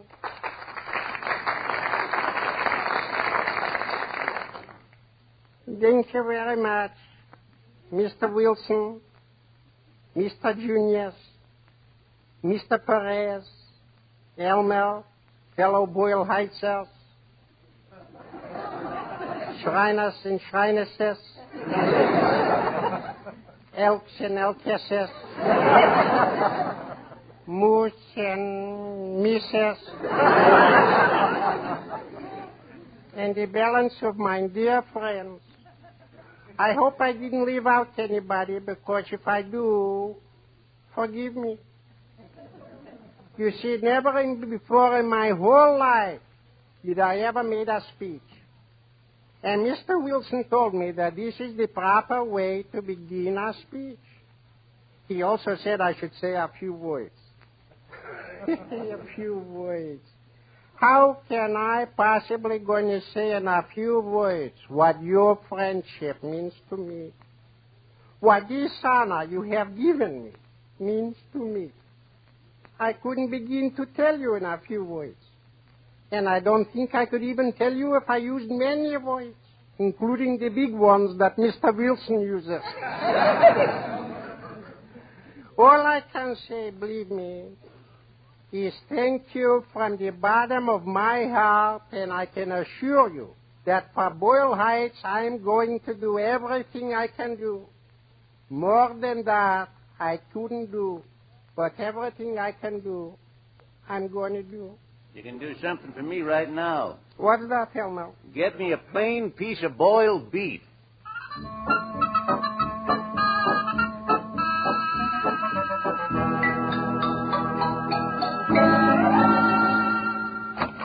Good morning, Elmer. Oh, what's good about it? What's good about it? The sun is shining, the birds are singing, it's a wonderful day. It's the first of the month, the bills are due, and we have to take inventory. Oh, my goodness, you're so cynical. I'm practical. There's a difference. Why, certainly there is. The trouble to you, Kitzel, is you're a dreamer. You're too trusting. You need some down-to-earth Yankee judgment. Yankee judgment? Me? Well, you need something for balance. Maybe that's where I fit in. Now, Elmer, I consider that I'm a very well-balanced gentleman. Well-balanced? Yeah. You? Yes. Kitzel, you are Boyle Heights' answer to the Leaning Tower of Pisa. Comical gentleman, very comical. Elmer, please, that's not funny. To be unbalanced is a very serious thing. A man could go crazy like that. Well, forget it. I was only joking. Now, how about taking inventory? Ooh, it wouldn't be necessary to take inventory. By tonight, we're going to be all sold out. What? You know why? I expect big business today. Everybody will come to buy from the honorary mayor. That's me. Oh, yes. Several of them are already in. Fine. Who? Mr. Wilson, who? Well, did you give us an order? Yes, get his daughter a telephone. Uh-huh. Yeah. Mr. Junior stopped by. Mr. Junior, yeah. Bless his heart. He's crazy about our corned beef. He's crazy, yes. Yeah, how many slices did he order? He left this parking ticket for you to fix. Oh. Yeah. Gimme. Well, there you are. There was Mr. Feinbaum, Joe Crane, and Mrs. Worms. They told me to tell you how wonderful it is to have an honorary mayor. Now they know just who to come to for favors. Well, now, actually, as honorary mayor, I would like to do something for the whole community. Oh. You know, not just for individuals. Something that's going to benefit everybody. I know just the thing. What? Resign. Happy boy, one joke a morning is enough. Who's joking? There must be something I can do for the community from Boyle Heights. Elmer, I got it. What? Come here and look out of this window. What's the matter? See over there, Mrs. Halstead is crossing the street. I don't consider that a news item. No, it's not a news item, but you see how she avoids the middle of the street? Oh, Kitzel, it's almost noon. We ought to be taking inventory. Do you know why she avoids the middle of the street? Oh, she's not a chicken, so she doesn't want to cross the road. Ha, ha, ha. This is not a joke. It's very serious.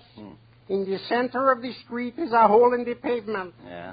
And last week I saw Mrs. Blotz almost turn her ankle. So what? Well, it's a menace, a danger, and it got to be fixed. For your information, that hole is still left over from the WPA.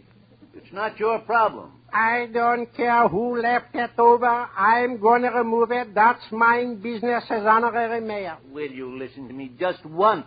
That hole is the problem of the street maintenance department of the city of Los Angeles. Now let them worry about it. Elmer, it's a wonderful suggestion. Yeah, I'm glad you agree with me. I certainly do. I'm going right down to the city hall and tell them to fix it. Oh, for heaven's sake, don't start anything. It can only lead to trouble. Trouble. By you is always trouble. What trouble can come from having fixed a hole in our pavement? What trouble? Yeah, what trouble? What trouble came the time you gave the Merchants Association a picnic? Was it my fault poison ivy wasn't seasoned? No. And the time you bought boxing gloves for the boys' club. Well, I didn't know two of the boys had a grudge against each other. Well, by now you should have learned a lesson. Stop doing people favors. This is not people. This is for the whole community. Oh, you...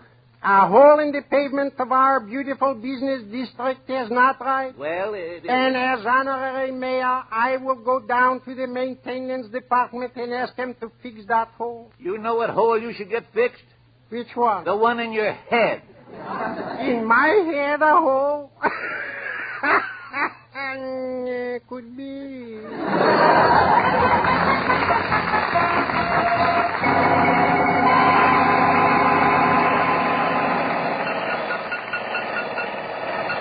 For goodness sake, what's going on? Mister! Yoo-hoo, mister! Yeah! What's going on? I got orders to fix the hole in the pavement. But I only said a small patch, for heaven's sake. Hey, Kitzel, Your Honor. Yes? Come into the store. 1 minute. Oh, mister. Yoo-hoo. Mister. Look out! You better get out of here, bud. You're going to get hurt. But you mustn't tear up your hole. Kitzel, come into the store. All right, I'm coming. For goodness sake, who would think to fix a tiny patch in the pavement they would tear up? There he is. Now we can ask him. All right, I'll ask him. You'll ask him. Let somebody ask him who can ask him. Big mouth, who are you to ask him? Gentlemen, ladies. Please, one at a time. All right, Wilson, you ask him. Mr. Kitzel. Yes? As a committee of the Merchants Association, we have convened to inquire if it is true and factual that you are responsible for the entire main business street being torn up, blocked off, and inaccessible. Is it? Well, I don't understand what you're talking about. It's a beautiful angle. I only know that I told him to fix a small hole in the pavement. What? You told him. Mr. Kitzel, apparently you do not comprehend the catastrophe you have instigated. I know. I done whatever you All said, the but I merchants was... have a semi-annual sale scheduled for next week. Yes. We have advertised it. Mhm. We have bought merchandise for it. Mhm. And you have ruined it, everything. Me. So, Mr. Kitzel, say something. What do you intend now to do? Kitzel! Juniors, what happened now? Now they're tearing up the sidewalk. The sidewalk they're tearing up. For goodness sake, Elmer, make a suggestion. Say something. Well, Kitzel, my motto is, fools rush in, and brother, you sure did.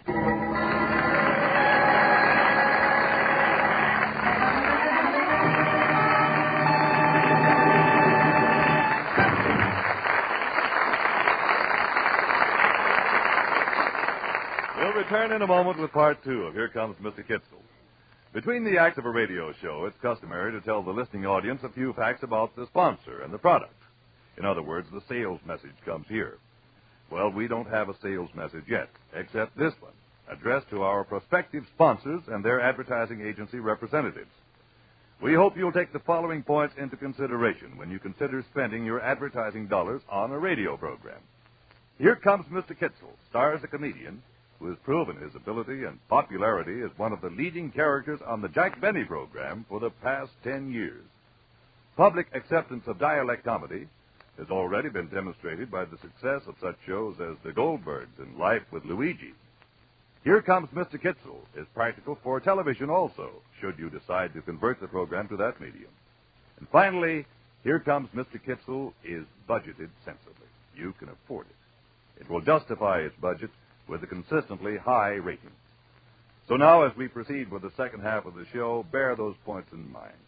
And for additional information, consult your advertising agency or contact R&A Productions by telephoning Sunset 33666 in Los Angeles. If you're out of town, R&A Productions will gladly pay the long-distance charges. And now, here again comes Mr. Kitzel! Mr. Kitzel! You're so lovable in trouble, we must hear part 2 of your show.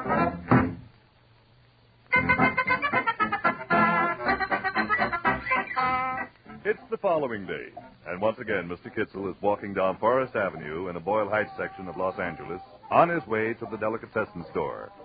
Did I say walking? Well, stumbling and picking its way would be a better description, for the street and sidewalk is a shambles. And all around him, the noise of the drills and shovels add to the confusion. However, as he reaches the store, he gets an idea, and he hastens to tell his partner, Elmer Benson, about it. Elmer, I got to talk to you. I got to do something about that situation. Don't you think you've done enough? Well, I mean about getting the street fixed quicker. Quicker than what? 2 weeks. 2 weeks? Yes, the man in charge of the workhouse said 2 weeks. In 2 weeks, everybody will be bankrupt. But he said that if I talk to the head man at City Hall, they might put on a night crew with a day crew, and by working 24 hours a day, the street time could be finished in half. Oh, please, Kitzel, don't talk to anybody else. My motto is, let bad enough be good enough. But I couldn't do anything now to make it any worse. Yeah, I ought to agree with that, but knowing you, I'm not so sure. Elmer, I'll go down to the City Hall right away.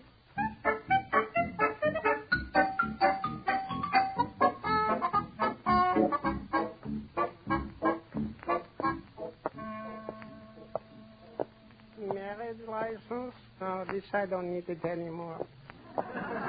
Planning commission? This I don't understand at all. Street maintenance. Here it is. Excuse me. Yes, sir? 2 days ago, I was in to see about getting fixed a hole in the pavement. 2 days ago? Yes. Well, my dear sir, you surely don't expect that we'd be able to do anything about it yet. But that's just... We have hundreds of requests like that every day, and we have to take care of them in turn. Well, of course, but you see... And I think it's most unfair of you, most unfair. These applications for street repair work must be taken in the order that they're received. But they started already to repair... And I simply cannot make an exception for you or anybody. What did you say? I said they already started to repair the street. It's all torn up. That's what I came to see you about. Oh, the construction has already begun. If you call that construction, yeah, it's begun.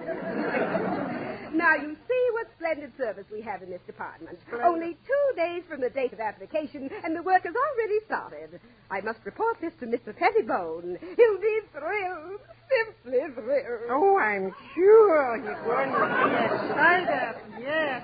Is Mr. Pettibone the gentleman in charge, the number one boy? Mr. Pettibone is our supervisor, yes. Excuse me, I forgot to take off my hat. Tell me, would it be possible for me, please, to talk to him a few words? Speak to Mr. Pettibone? What for? Well, I wanted to ask his permission that they should put on a night crew that the street should be repaired sooner. Sooner? Yes. Night crew? Yes. My good man, don't you realize that you're getting the fastest service that has ever come to my attention? But it's a business. There are other people in this town who pay taxes, and they're entitled to their share of service. I know, but the only time we ever put our workmen on a 24-hour shift is for extreme emergency. This is an emergency. All the business on the block has stopped because the street has all torn up in pieces. Every place you look, pieces, small pieces. Well, I can't promise anything, but I'll take the application. Perhaps we have another crew available in your neighborhood. What's the address, please? The 2700 block on Forest Avenue. Well, now, I have a map of the city right here. Now, let me see. Forest. F-O-R-S. You must be mistaken, sir. There is no Forest Avenue. No Forest Avenue? So the men are tearing up a street that's not there? Are you absolutely sure they're tearing up the street? Well, I was. Up until now, I was. Well, we can't take an application purely on suppositions. Would you mind, please, looking again and see if you can't possibly force in someplace, Forest Avenue? Now, my good man, I know my city maps and lists. And if I say there is no Forest Avenue, then you can be sure there is no Forest Avenue. Well, I wouldn't want to argue. That's better. Tell me, please, in this case, where is located my delicatessen? Now, how should I know? I'm sure if you don't know where your own store is located, it's not my job to find it for you. Well, you know, when I left, I'm positive it was on Forest Avenue. I think. But if you say there's no such street, then it's got to be someplace else. Oh, my. If it's someplace else, then everybody on the block is lost.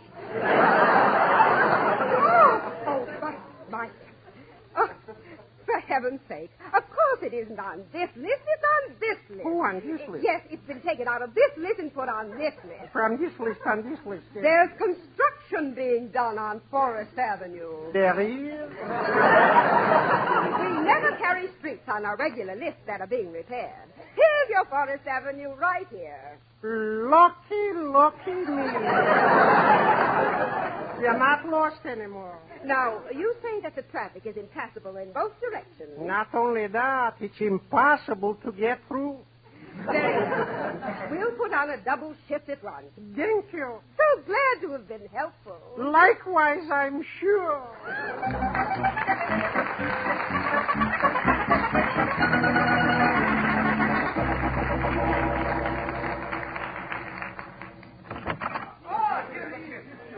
There he is. Now we can tell him. All right, I'll tell him. Who are you to tell him? Let somebody tell him who can tell him. Big mouth, who are you to tell him? Now, again with the big mouth. No use to anybody get excited. Everything is going to be taken care of. Of course it is. Everything is wonderful. Everything is fine.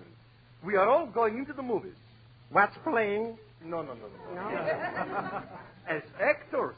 Now, Elmer, you tell. Go ahead, Mr. Benson. Well, Kitzel, for some reason I don't understand, it looks like everything is going to turn out all right.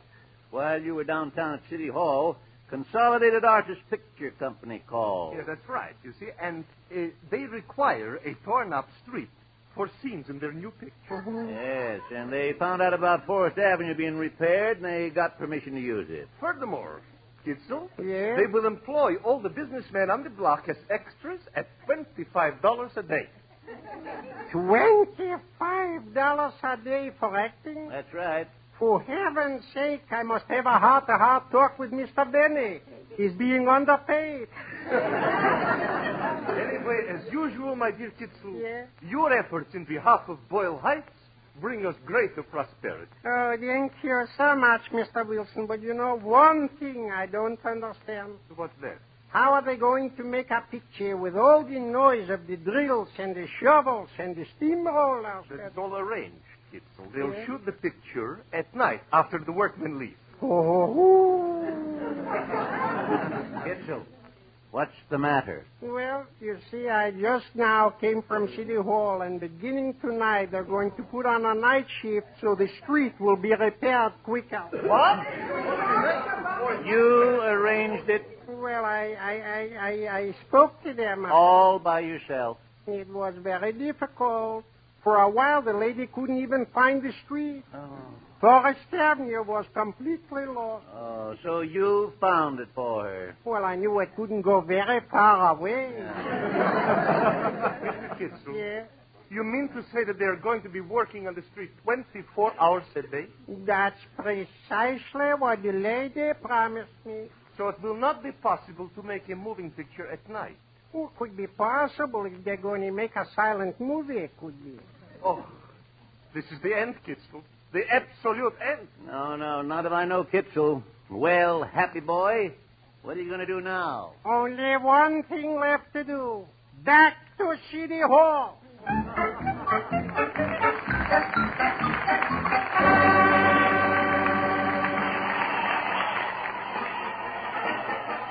That's right. Make it an extra 50 pounds of corned beef. As a matter of fact, double all the order. Hey, Kitzel, shut the door. I can't hear the wholesale market. Yeah, that's right. I said double the order. We've got big business. The street's being reopened. Elma, for goodness sake, hurry up. They're waiting for us to cut the ribbon to open up the street. All right, I'm coming up. All right, send whatever you've got. Goodbye. Mr. Wilson is waiting for us. Lock the store. Let's go. Oh, all right. Oh, my. Isn't that a wonderful occasion? Yeah. Look at those crowds, those beautiful people. Yeah. The street is so wonderful. Yeah. Elma, Hmm? I know that look on your face. Huh? Something is troubling you, I can tell. Well, I'd just like to know one thing. Uh-huh. How did you arrange for them to temporarily stop working on the street so the picture could be made? Oh, it was nothing at all. Nothing at all. The lady at the City Hall was very cooperative. What lady? The one who keeps the lists of all the streets in Los Angeles. So, what did she do? When I told her what happened and explained the whole situation... Yeah? She temporarily lost again Forest Avenue.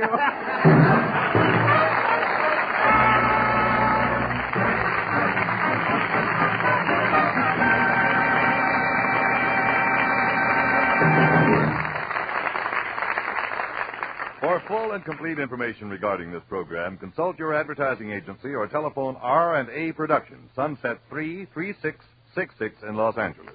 We'll be happy to pay long-distance charges.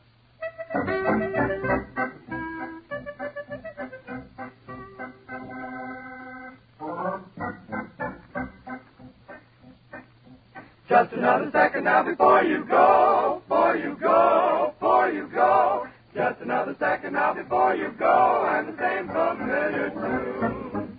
Budgeted tonight to load to sell your wares. Sell your wares. Sell your wares. Budgeted tonight to load to sell your wares that you must buy Kitzel Show. Mr. Kitzel, Mr. Kitzel. Won't you say a final word to us before we leave you tonight?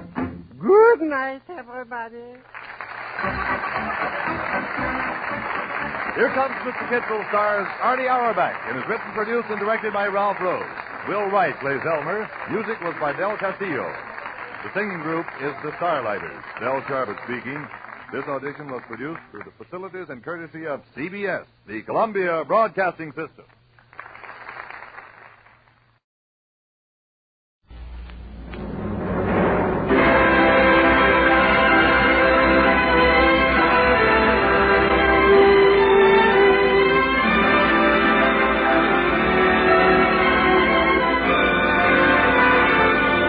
Ladies and gentlemen, Dennis Day.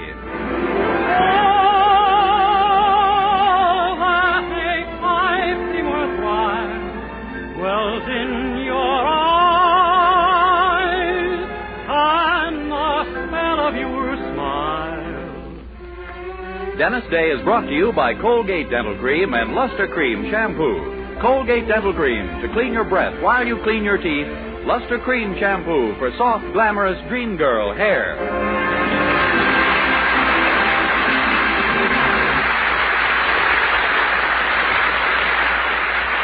The Dennis Day Show with Barbara Eiler, B. Benaderet, Dink Trout, John Brown, Charles Dant in the orchestra, and yours truly, Vern Smith, is written by Frank Galen and stars our popular young singer in A Day in the Life of Dennis Day. Here's Dennis to sing Feudin' and a Fightin'.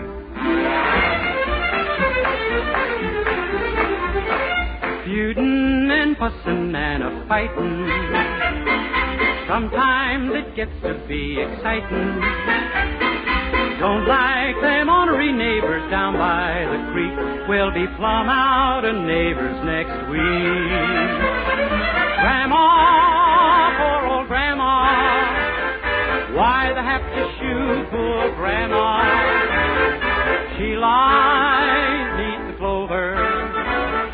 Someone caught her bending over, picking up a daisy, feudin' and fussin' and a fightin'. Pick up my heart, I love you. This is the wrong that needs the rightin'. Let's get that funeral service over, so then we can start in a feudin' again. You must remember this, a kiss is just a kiss, a sigh is just a sigh as time goes by. Daughter, baby daughter, she poisoned all the neighbors' chickens. Now daughter had an order, least till she could run like the dickens. They hit her with a shovel, feudin' and fightin' and a fussin'. No use of standing here a cussin'. Let's give our daughter a pistol now that she's 4 and go feudin' and fightin' some more. Well, what do you know?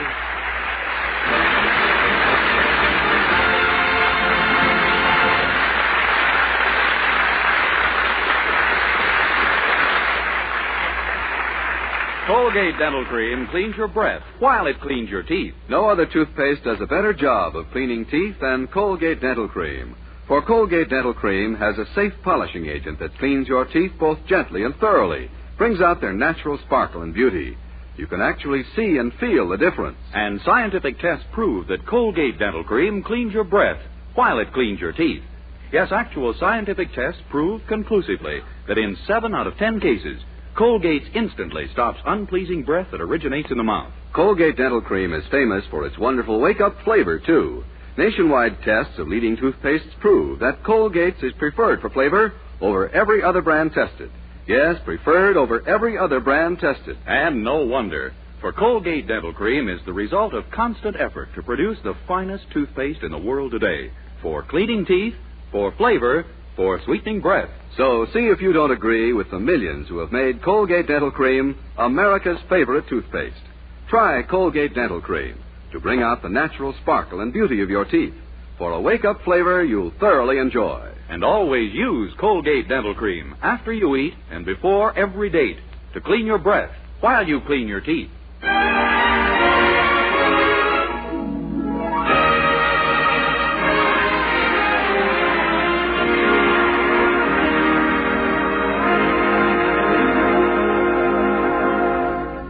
Well, they say truth is stranger than fiction, but maybe you better hold on to your hats for this one. Our own Dennis Day has been offered a job on the staff of the Weaverville Daily Bugle, and to write, of all things, the society column. Well, the news has spread like wildfire. Even now, the Bugle switchboard is swamped with calls from people wishing to verify the rumor and cancel their subscriptions.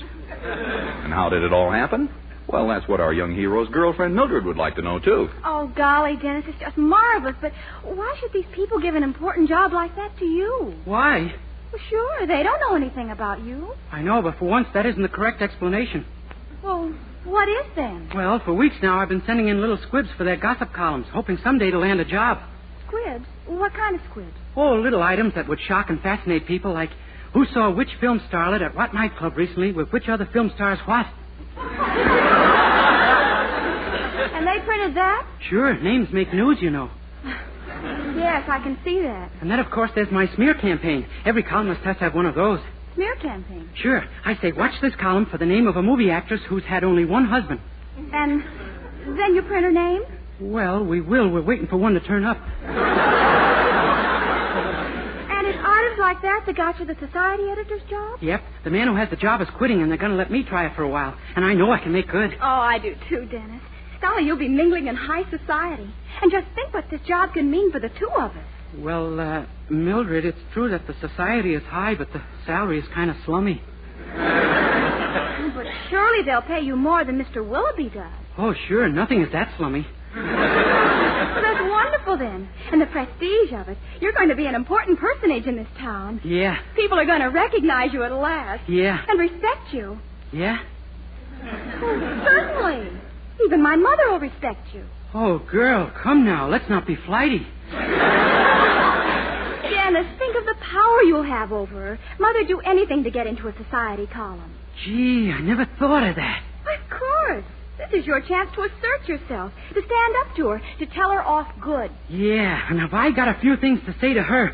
Boy, how I wish I could see her face when I do. Well, why can't you? I'm not that crazy. I'm going to write her a note.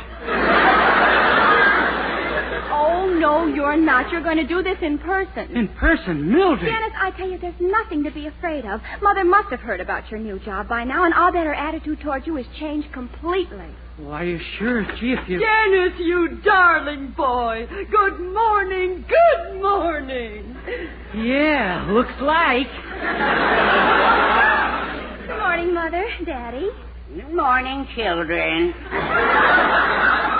Dennis, is it true about you that you're to become society editor of the Bugle? Yep, I start Monday morning. Oh, how wonderful. You'll be one of the most important men in Weaverville, Dennis. You ain't just wiggling your plates, kiddo. There's going to be a few changes around here. Changes, dear boy? You heard me. You've been yelling and screaming at me and kicking me around long enough. I'm sick and tired of being treated like one of the family. Why, Dennis. From now on, I want heat in my room, see? And I want the sheets of my bed changed regularly. I change them every week, Dennis. I know you do, but from now on, put on clean ones. Of course, son. Just remember, I'm a society editor. I write what I like about anybody I please. Yes, I know. That reminds me, I think my shoes are a little muddy. Oh, could I shine them for you, Dennis? Could I, please? You catch on quick. Hop to it, Puffy. Oh, this very moment. Come along, Herbert. Take it easy. I'll go when I feel like it.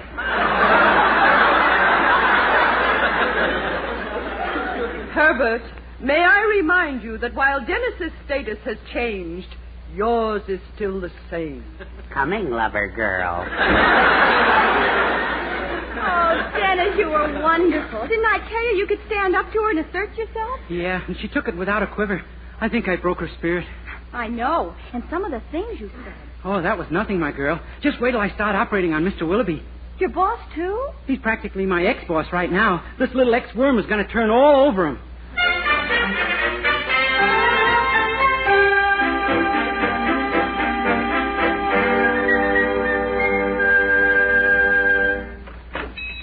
Well, it's about time, Dennis. Do you realize you're 10 minutes late? Shut up!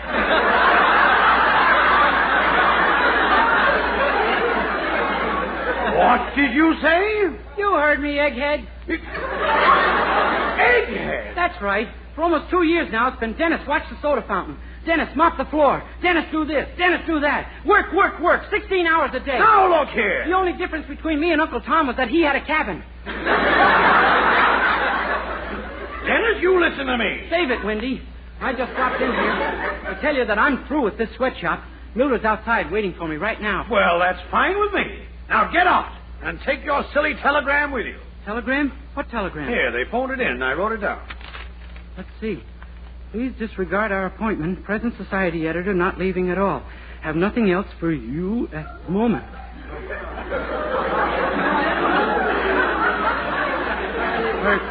Are you sure you got this right, sir? Yes. I don't know what it means, but it was addressed to you. It means I love you, Mr. Willoughby. Huh? Adore you, worship you. Can't live without you, not at the moment. Oh. So now you want your job back, huh? Oh, I've always spoken of this store as my second home, Mr. Willoughby. You just call it a sweatshop. My home gets overheated now and then, too. You also said a few things about me personally. Some very nasty things, Dennis. Why, Mr. Willoughby, precious. I always speak of you in the most complimentary terms. You compared my head to an egg. You call that a compliment? Oh, yes, sir. Have you priced eggs recently? I don't care to discuss it any further, Dennis. But think of the way I've done my job here, Mr. Willoughby. You'll never get another boy like me. That's true. I'd have to be awfully careless. I'll do what I can to help you find another job, but you're through here. Now go. Yes, sir. Well, Dennis, did you tell him where to get off? Yeah. Well, what's the matter? I couldn't persuade him to get back on again. What are you talking about? Well, I got a wire from the paper. The society editor isn't quitting after all, so there's no job for me. Oh, my gosh. You said it. And how about your mother?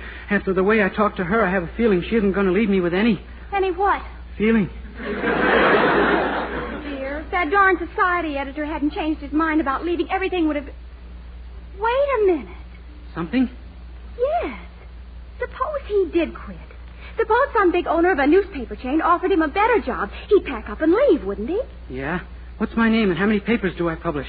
Good boy. You're getting much quicker than you used to be.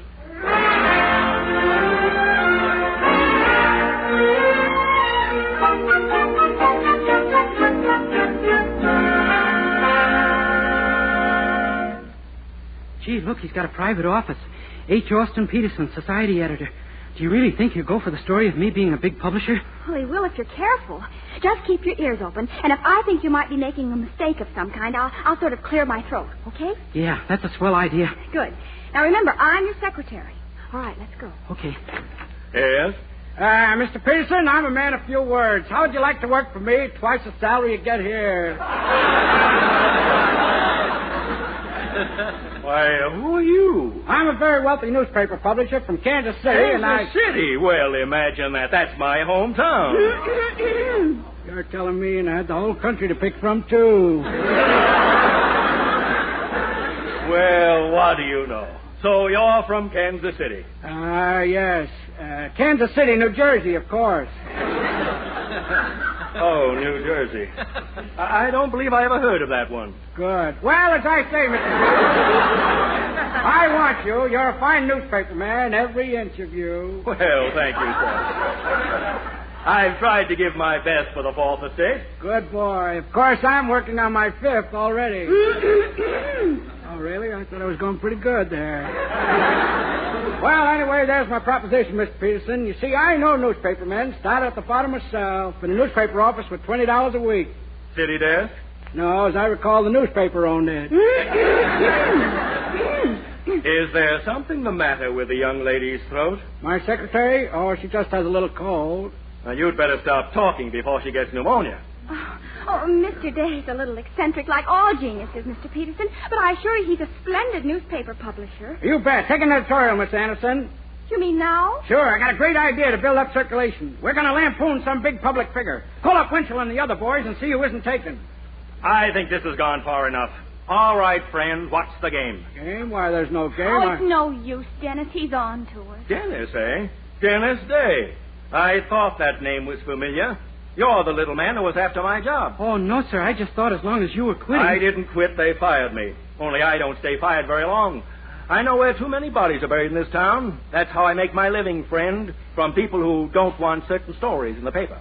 Gee, you mean you aren't wholesome? So what? Now beat it, both of you. But isn't there any way for Dennis to get some kind of a job on that paper? Maybe a reporter's job. Let him do what I did. Come up with a scoop, an exclusive. They hired me to get the story I had. Gee, there's only one way I could do that, Mildred.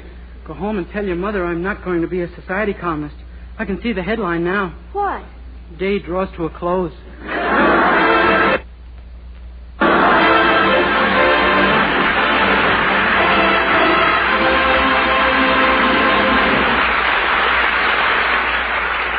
We'll continue this rather harrowing day in the life of Dennis Day in just a moment. Meanwhile, here's Dennis to sing Don't You Love Me Anymore.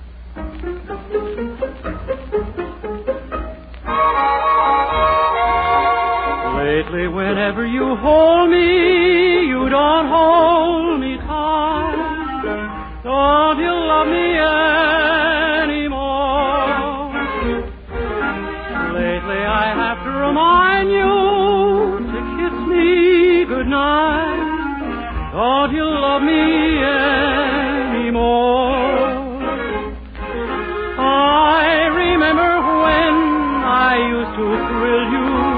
the sky. Now I notice when we kiss, you don't even close your eyes. Maybe I'm just being silly to feel like I do. Am I the one that you adore? Or don't you love me anymore?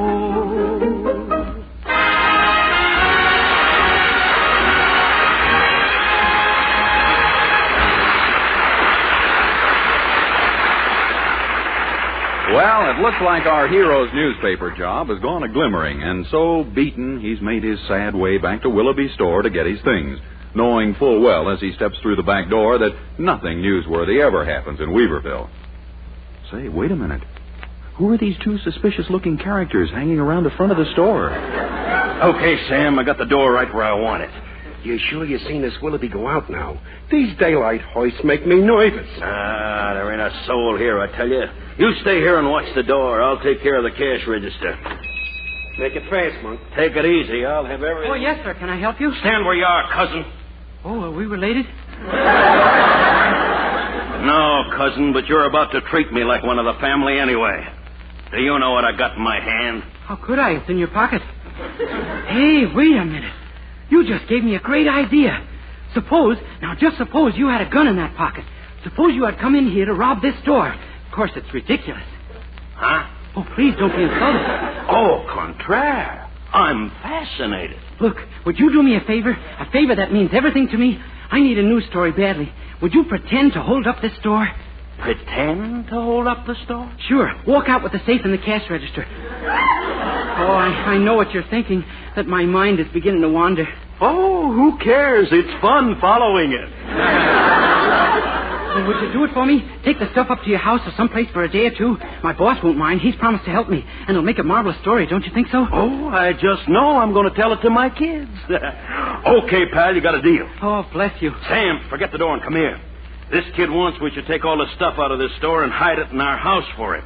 Monk, you promised me you wasn't going to touch the stuff while you was working. Ah, this is on the level, Sam. That's what the kid wants us to do. It's a sort of a game. That's right, sir. Say, might be jolly good sport at that, huh? Let's play. Well, you two grab the safe and carry it out to your car, and I'll take the cash register. Right. Let's go with the safe, Monk. Okay. Follow me, boys. Steady now. Yeah, there we go. Say, pal, you don't know any other places where we could play this game, huh? No, I'm afraid not. Ah, too bad. I was kind of hoping it was a trend. Hey, wait a minute. A series of robberies. That would be even a bigger story. Oh, but you've sacrificed enough of your time already. I wouldn't dare ask any more. Ah, go on, dare. Well, if you'll be over at the Anderson House, 312 Elm Street, about 8, we'll clean that out, too. Keep the silverware polished, pal. We'll be there. Come on, Monk. Thanks a million, fellas. So long. Gee, what a story this'll make. You see, Dennis, when you need a great idea, it comes right out of your own little head. You don't have to go... What are you doing here? Oh, I just came back to get my things, Mr. Willoughby. Do you know those two men who just drove off? Oh, sure. They're very good friends of mine. Oh, good. Shows you what imagination can do. They look to me just like the two crooks in the circular we got. In a circular? Yeah, you know, from the police. They're supposed to be in the town, so... Dennis, what's the matter with you? Your face is turning blue. Yes, sir. It may never be any other shade from now on.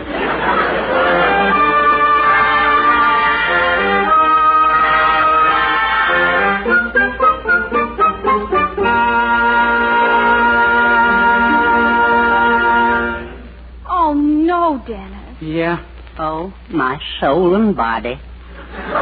What did Mr. Willoughby say when he found out? Nothing. He just stood there cracking his knuckles. Is that all? It was enough. He was cracking them against my skull. Oh, golly. All the same, his indifference to me has ripened into hatred. Darn it all. Why couldn't something like that happen to that blackmailing Austin Peterson instead of you? If he made a blunder like that, they'd fire him and... Say. Wow, what an idea. Huh? What is it? How do I know? I don't explain him. I just see him coming. It's this, Dan. If he turned in a fake story and got shown up, he'd be through. Yes, I guess he would. Right. Now, let's see. What kind of a story would a man like that be interested in? I've got it. Ever hear of a love nest? You bet, it's a candy bar. I'm talking about a secret rendezvous, a lover's hideaway. Oh, that stuff. Yes. Now listen. You get Mr. Peterson on the phone and tell him you're sorry for what you did to him this afternoon. And you want to make amends by tipping him off to a great story. When he hears it's a love nest, he'll come hot putting it over here and we'll have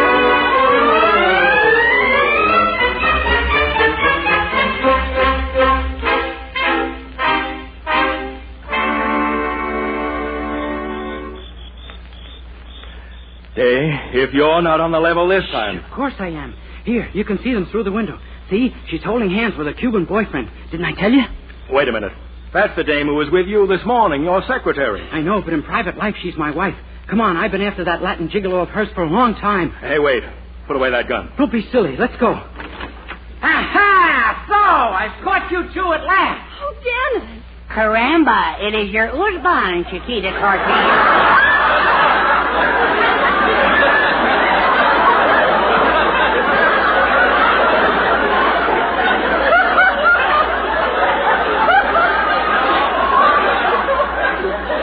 I've waited a long time for this, Gonzales. Now you must die. Oh, no, Dennis. Spare me, senor. Do not shoot me down like some low hot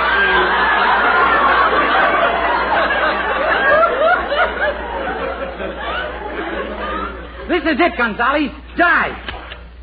This is it, Gonzales. Die. This is it, Gonzales. Die. Gonzales, you shall die as you've lived, by the knife. Whoever said vaudeville was dead. Take that, Gonzales. Oh. Dennis, he's dying. What have you done? Killed him, wouldn't you say? You would, huh? See, you not see the blood on the shirt front? Yes. I can even see the chopped olives and onions in it. Heinz's, isn't it? No, it is. That's what makes Spanish blood so hot. What kind of a chump you take me for, Day? This is... Hiya, pal. Here we are, friend, right on a dot of 8. Oh, my gosh, the two crooks. Sure, you invited the... Sam, he's got a gun. Dennis, quick, point it at them. Huh? Oh, yeah, all right, you two. Stick him out or stick him down. Stick him where you're supposed to stick him. How do you like crap? Hold them, Dennis. I'll call the police. All right, keep him up, you. Boy, you really pour it on, don't you, Day? But this is no fake. These two are wanted by the police, and I've captured them single-handed. Yeah, and when you get them downtown, I'll bet one of them turns out to be Judge Crater. Well, so long, kid. Wait, Mr. Peterson. This is the biggest story you ever had. Gee whiz. There'll be a prowl car here in 2 minutes. Well, where's Mr. Peterson? He left without the story. Wonderful. Now it's your story. I'll bet you can sell it for $100. Yeah, and you'll be the biggest hero in town. Mr. Willoughby will give you your job back in a minute. Gee, I lead an unpredictable life, huh? Look, now, don't you move either, you guys. I'll let you have it with this gun. Oh, that's right. I forgot it isn't... Oops, what I nearly said.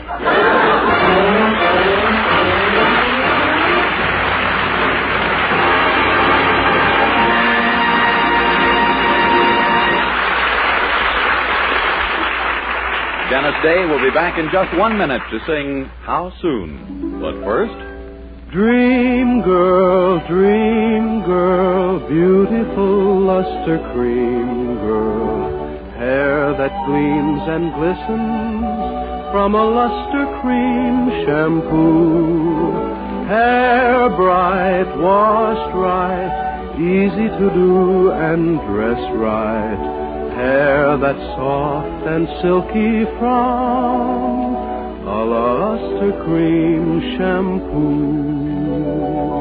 Yes, Luster Cream Shampoo leaves hair with new 3-way loveliness, fragrantly clean, glistening with sheen, soft and easy to manage. Be a dream girl, a lovely Luster Cream girl. Dream girl, beautiful luster cream girl, you owe your crowning glory to a luster cream shampoo.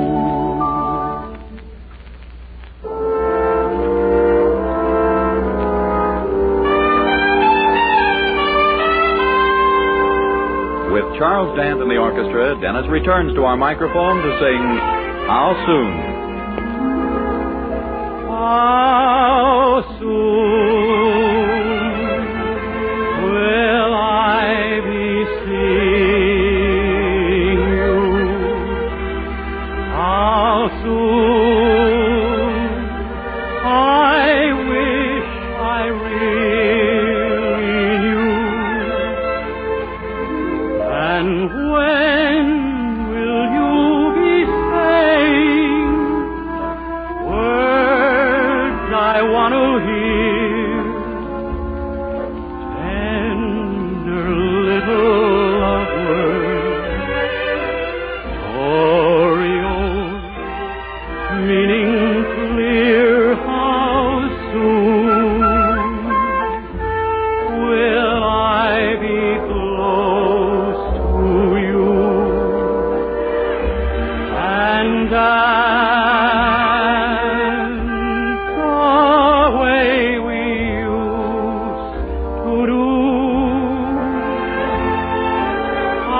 Next week, tune in to another Dennis Day Show brought to you by Colgate Dental Cream to clean your breath while you clean your teeth and Luster Cream Shampoo for soft, glamorous dream girl hair.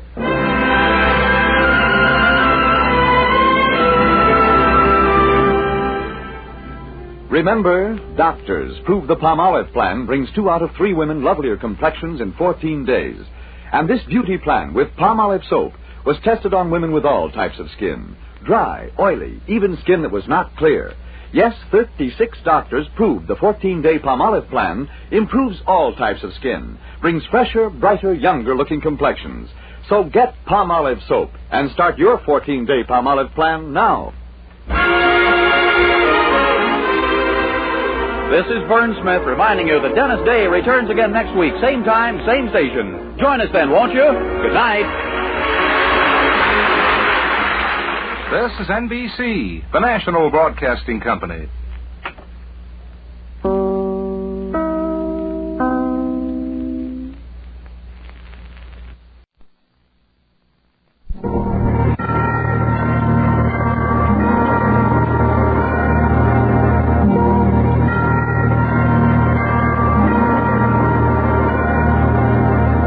Voice of America presents The Halls of Ivy, starring Mr. and Mrs. Ronald Coleman.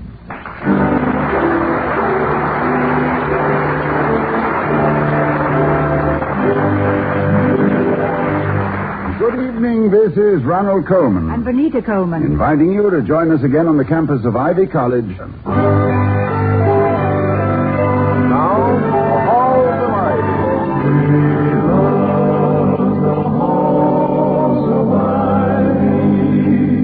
That surround us here today. Welcome again to Ivy College, that is, in the town of Ivy, USA. For the past week, administrative chores have been delegated as much as possible because President William Todhunter Hall and his wife Victoria have been and are deeply involved with a benefit theatrical production for the undergraduate Ivy players, written, acted, and presented by the staff and known as the Faculty Follies. This is the first rehearsal day, and the halls are waiting for Sidney Mullins, manager of the student players, to arrive with a progress report. Dr. Hall is saying, And I find it very stimulating. Whether it is the variation from my usual routine or the excitement of a theatrical production, I don't know. But I find myself thinking much too little of budgets, endowments, and curriculums, and much too much of costumes, scenery, and how does one do an off to Buffalo. And by the way, what is an off to Buffalo? This is sort of a sideways down step that takes you off stage, darling. But you won't have to do it. Oh. After you finish your number, you just get up from the piano, acknowledge the thunderous applause, and walk off. Yes, but suppose there is no applause, thunderous or otherwise. What do I do then? Blush and hide under the piano? Oh, you're much too modest, darling. I'm not worried about you being a success. What I'm worried about is Mr. Wellman. Mr. Wellman? Well, yes. He says he's going to keep us from putting the show on. How do you suppose he intends to do it? Oh, my love, I haven't the hardihood to follow a thought through the devious convolutions of the Wellman mind. The way is badly lighted, damp with tears never shed, and pitted with the graves of kindly deeds struck down in their youth. Maybe he intends to set the Board of Governors against us, and what will you do about that? Oh, I've already done it. I have polled the members separately and collectively. I sold each of them a block of tickets, thus putting them in the position of protecting an investment. Oh, Toddy, you're wonderful. Oh, no, not really, darling. I'm just resourceful, ingenious, clever, alert, humble, and shrewd. Also available Saturday afternoons for babysitting, dog walking, and instruction on the mandarin. No, my darling, my only trouble with the Board of Governors was keeping them from participating in the show. You mean as entertainers? I don't mean that, but they did. I had no idea there was so much talent lying around loose. I use the word talent loosely. And the word loose advisedly. It seems that our governing board numbers among its members 2 zither players, 1 silhouette cutter, 4 baritones of the Nelson Eddy or Give a Man a Horse He Can Ride type. And 1 latter-day Houdini who specializes in removing his vest without taking off his coat. No contortionists. Oh, they were all contortionists. What? Well, you should have seen them bending over backwards to be polite and bowing me out at the same time. Oh, yes, sounds like quite a trick. And we mustn't forget that old juggler, Mr. Wellman, who keeps everybody up in the air at once, and I wish I knew what he was. Well, that must be our junior impresario, Sidney Mullins. Yeah, I'll let him in. Well, I hope he's lined up a better brand of talent among our professors. Hello, Sidney. Come right in. Hiya, Mrs. Hall. I hope you ate your crunchy munchies this morning. You'll need your strength when you hear Professor Heaslip make a bum out of Shakespeare. Hello, Dr. Hall. Hello, Sidney. I gather you think Professor Heaslip lacks a certain something as a Shakespearean actor. Oh, he's not too bad. Which is my first falsehood today. Well, Shakespeare was superstitious. He made it 12th night because he was afraid Professor Heaslip had played on the 13th. Well, let's not be harsh. Except for you, Victoria. We are all amateurs. Well, except for Sidney here, too. He said when he was a little boy in the theater, he didn't have a chance to play baseball, so the Chinese acrobats used to toss him back and forth with their feet. Oh, it was a great childhood, believe me. I was 18 before I knew Drop the Handkerchief was a game. Yeah, I thought it was just something the pretty girl in the Spangles did before she climbed up on the trapeze. Well, you want to hear how things are lined up, Dr. Hall? Oh, yes, I would indeed. They tell me the tickets are selling rapidly, that we have cornered all the available faculty talent, and the production seems to be well in hand. You've just given me my own report, sir. The talent is solid. Except for Heaslip. I'm sorry. Well, I would suggest, Sidney, that we remember that the participants in this production are all volunteers, giving freely of their time and talents, and that we should accord them all the courtesy and consideration due them. Oh, I'm sorry, Dr. Hall. I almost forgot an old theater tradition. Never wrap a fellow performer except when necessary, and then try to remember why it is necessary. Now then, Mullins, report. The meeting is called to order. Mullins to headquarters. The band is rehearsing like crazy. The sets are ready, and we got a good show laid out in routine. Professor Dillard of the chemistry department, Magic Act. Kent in mathematics, a chalk talk. Dr. Hall's secretary, Goodson, knife throwing, and... Knife throwing? Oh, good heavens. And to think of the times I've turned my back to her after correcting her punctuation. I think our knife throwing simplifies her work. I mean, she can pin up your speeches on the wall and cut 2,000 words out of them from across the room. Well, what else, Sidney? Well, then we've got you, Dr. Hall, doing the Three Blind Mice a la Kipling, and Mrs. Hall singing Alice's House, and every 10 minutes some new talent jumps out from behind a blackboard. Only one hitch. No MC. Well, can't you master the ceremonies yourself, Sidney? Oh, yes, sir. But I think it would be better to keep it a faculty show. Well, how about you, Mrs. Hall? Well, I'm going to sing, Sidney. You better get somebody who's nothing else to do. Well, we'll work it out, said he, doubting it very much. Now then, most of the professors have classes this afternoon, but we can go over to the auditorium now and run through your numbers, huh? My car is outside, if you don't mind walking the last part, because half a mile is asking a lot of it.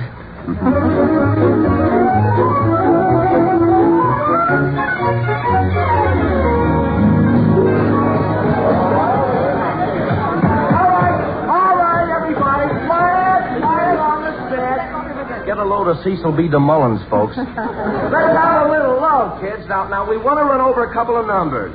I'm afraid mine will sound as though it had been. Had been what, dear? Run over. Nonsense. It's wonderful. Oh, Mrs. Hall, how's about trying your song now, huh? No, you're fine. I'm ready. Oh, good. Okay, everybody, quiet, please. We're going to run over Mrs. Hall's number, Alice's House. Hank, how about an introduction? And keep it bouncing and bright. Okay, break it up.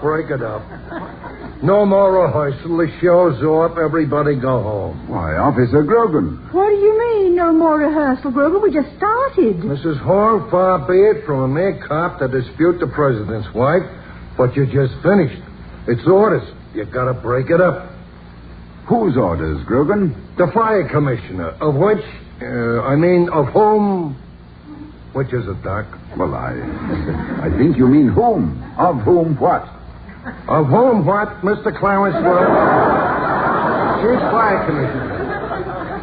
This building is held under violations 542, 756, 23, and 139 of Section B. Nothing affects it. Stage doors opening inward instead of outward.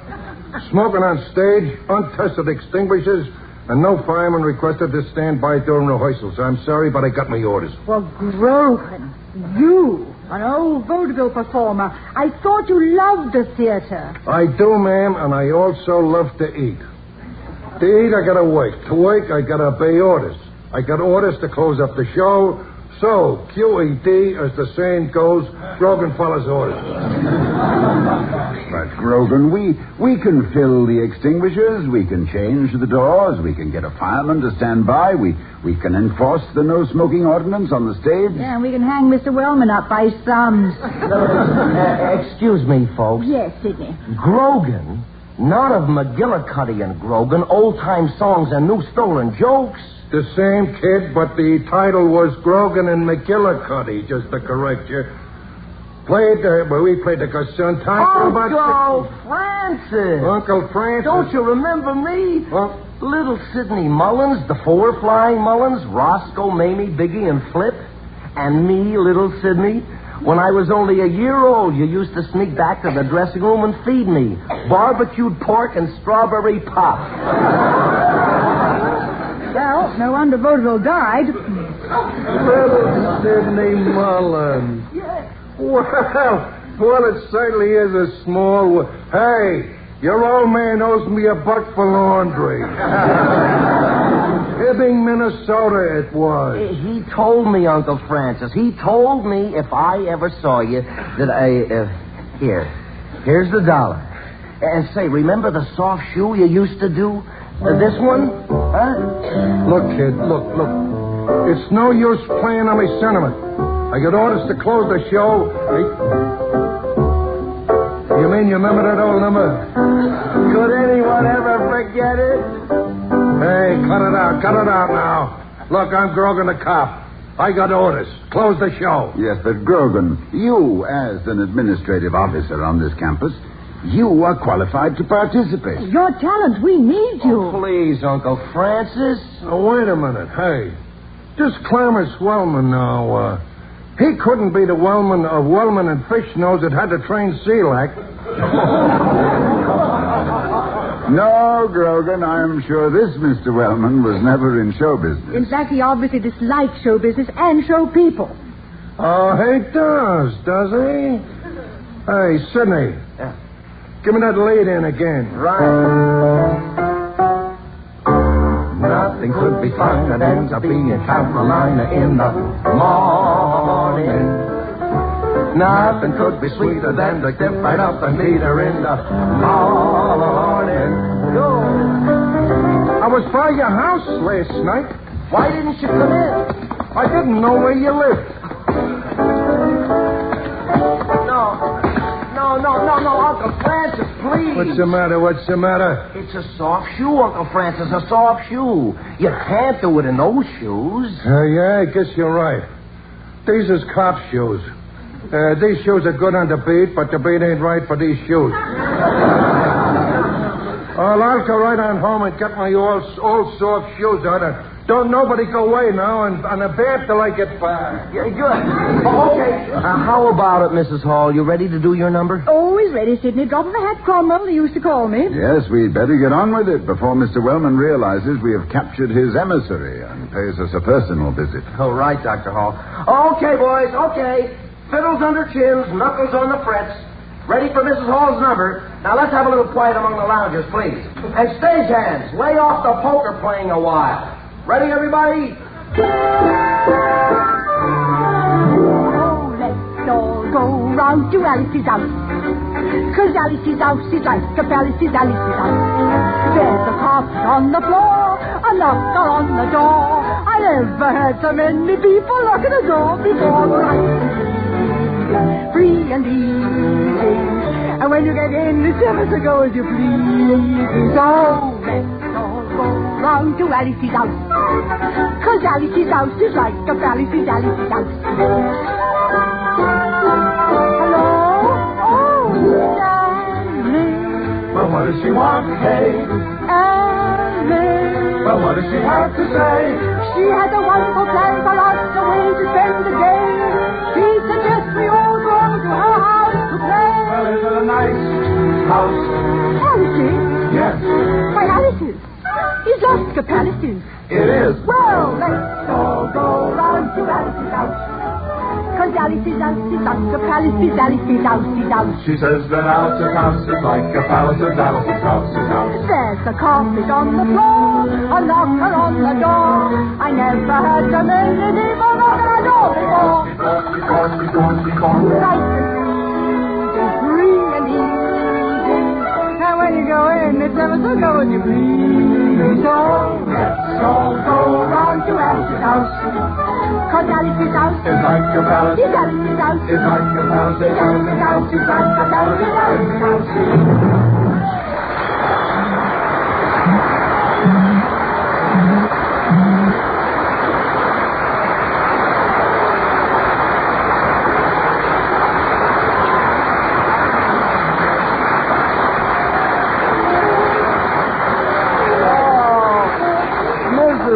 Mrs. Hall, in 2 words, sensational. Well, thank you, Sidney. It's been a long time since I've done that number. Oh, you were wonderful, my darling. But you are always wonderful. And I am always saying so. Oh, Toddy, this is so much fun. And to think that Mr. Wellman should be trying to... Did I hear my name mentioned? Mr. Wellman. What's going on here? I mean, why is it going on here? Where's Officer Grogan? Oh, and he went home to practice his soft shoe routine, Mr. Wellman. Who are you, young man? Mr. Wellman, Mr. Mullins. Mr. Mullins, Mr. Wellman. Afternoon, sir. Can I get you a chair? We're just going to try Dr. Hall's No, number. you can't get me a chair. I mean, no, thank you. I'm not staying. And neither is anyone else. I said I was going to stop this, and by God... Where did you say Grogan went? Home to practice out, Mr. Wellman. He's in the show. You were so thoughtful to think of sending him over. I didn't send him over to join the show. I sent him over to stop it. The fire laws. Didn't he explain about that? Well, yes, Mr. Wellman, he did. But we have promised to comply with all the obsolete regulations that you dug up. This is treason. This is an outrage. When I sent Grogan over here to close up the show, he should have done it. Now I'll have to. All right, folks, get out. Pack up, go home, go away. There won't be any show. Go on now. This is the chairman of the Board of Governors speaking. Go home. I wish you'd got here sooner, sir. I couldn't quiet him down like that. Now, Mr. Wellman, just exactly what is your objection to this production? I think it's a degrading spectacle, undermining the dignity of this college and making a laughingstock of our institution with this poltroonery. I think the word you want is buffoonery, Mr. Wellman. A poltroon is a man who raises poultry. No, Sidney, a poltroon's a coward. Oh, he raises cows. Oh, I guess Will you please stop this nonsense? I am here to see that Ivy College has made a mock of. Not made, that is. I mean that we must not lower our standards to such a... What is it, Dr. Hall? I didn't say anything, Mr. Wellman. Oh, well, I thought you were about... But I'd like to. I understand that your principal objection to this fundraising project, the Faculty Follies, is that it lacks dignity. Precisely, and... Then, if we could inject the right note of austerity, of quiet rectitude, of elegance and restraint, you might withdraw your objection. Certainly, but you can't do it. How could you do it? With you, Mr. Wellman. Huh? Look, sir, look. What we need in this fish fry is an MC. Who's frying fish, Mr. Mullins means, Mr. Wellman, that the only thing lacking in this production is a master of ceremonies. Someone to introduce the acts with quiet dignity. Someone with a platform manner. With personality. With charm. With sparkle and wit. In short, Mr. Wellman, you. You mean just because I have achieved a certain modicum of success as a speaker that I join you? Me? Dignity, Mr. Wellman. We need it. You have it. So can we get it? This is certainly not what I came for. I mean, what is the purpose of this business? Oh, it's a worthy one, Mr. Wellman. We're raising money so that the undergraduate Ivy players can afford to travel and compete dramatically with other colleges. It means a great deal to the college, publicity-wise, as well as for morale. And possibly for future endowments from those who recognize the interest we take in dramatic subjects. Endowments? Yes. Publicity, morale, yeah, I see.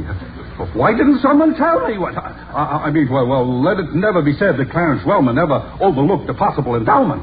Even a barely possible endowment.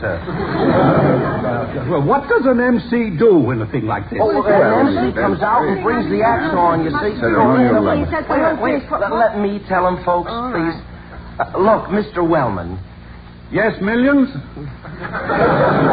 Mullins, sir. The endowments will be later, Mr. Wellman. All right. Go on, Sidney. Thank you. For this production, sir, all you have to do is stand at the side of the proscenium. That's over there. Yes, put a big, bright spotlight on you. Oh, yeah. And introduce the act with your natural dignity and with a touch of humor, perhaps, just as though you were talking to your stockholders. Stockholders don't like humor, Dr. Hall. They see you smiling, they think you're being tricky. Let them see tears in your eyes, and then they don't worry about watering the stock. I'll try to remember that. Yes. That's exactly what we mean, Mr. Wellman. Look, let's try this for size. We're just going to run through Dr. Hall's number. You introduce it. Of course, you'll have ample opportunity to write your own material, Mr. I don't Wellman. need to write it. I think on my feet. What are you going to do? 3 blind mice, as Kipling would have written it. You're on, Mr. Wellman. Ladies and gentlemen, it was from the great Rudyard Kipling we learned about India. Through him, we know how the people of Calcutta dress, how the people of Bombay eat, and how the people of Burma shave. And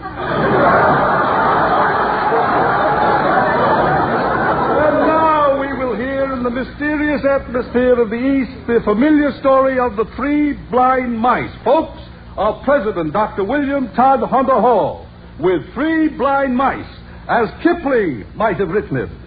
Take it, maestro.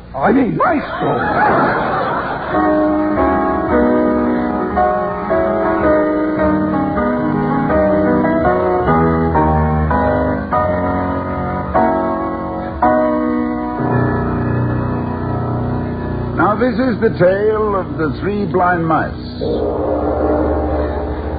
As it's known from Madras to Cawnpore, from Hyderabad to Seringapatam, from Simla to Chandaragore.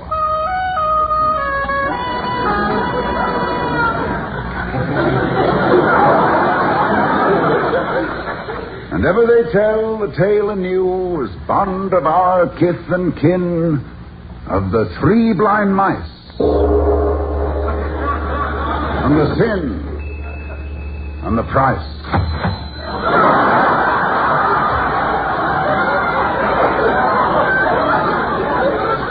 And the tales that they paid it in.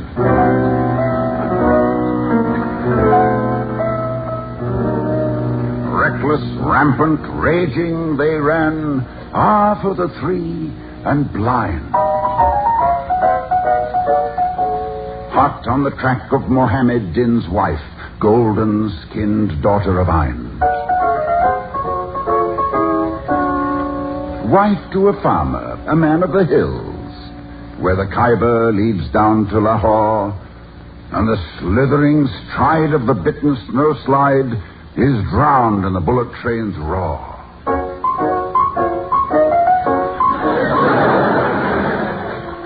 Deep in the gloom of the shuddering grass, darkling the thickets amid, where the jungle old rolled fold on fold to hide the wrong she did. She who was wife to the man of the hills, with carving knife curving and keen, left 3 mice. And blind. With 3 pitiful stumps to show where their tails had been.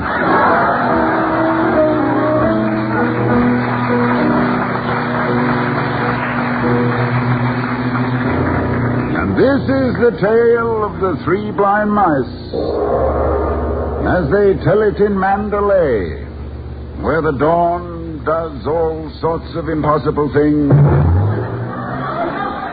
and China's across the bay. Ever they tell the tale anew, as bond of our kith and kin, of the 3 blind mice, and the sin, and the price, and the tales that they paid it in.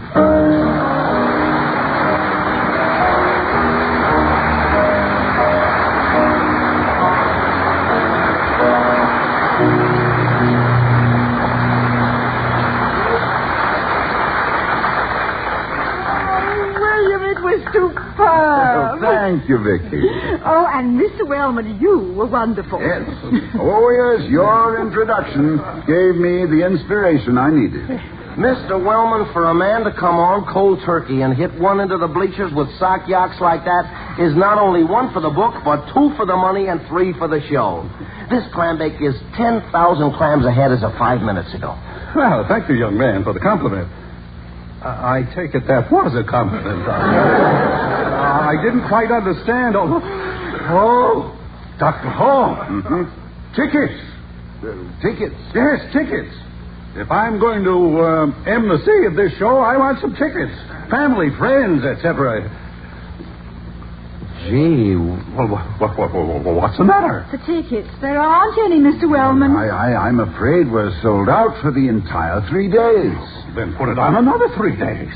My goodness, hasn't anyone around here any imagination, initiative? Well, look, let's print a lot of posters, plaster the town, throw some handbills around, run it 2 weeks if we have to. And another thing, I think if the fiddles were moved around back of the saxophones, and then let's have some more amber spots here, and then sing up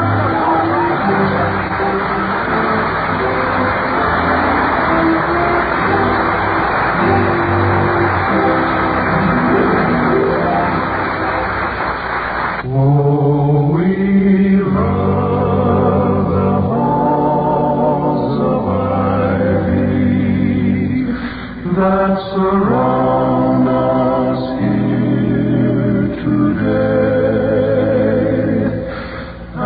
This production of The Halls of Ivy was broadcast with an actual audience present in the studio. We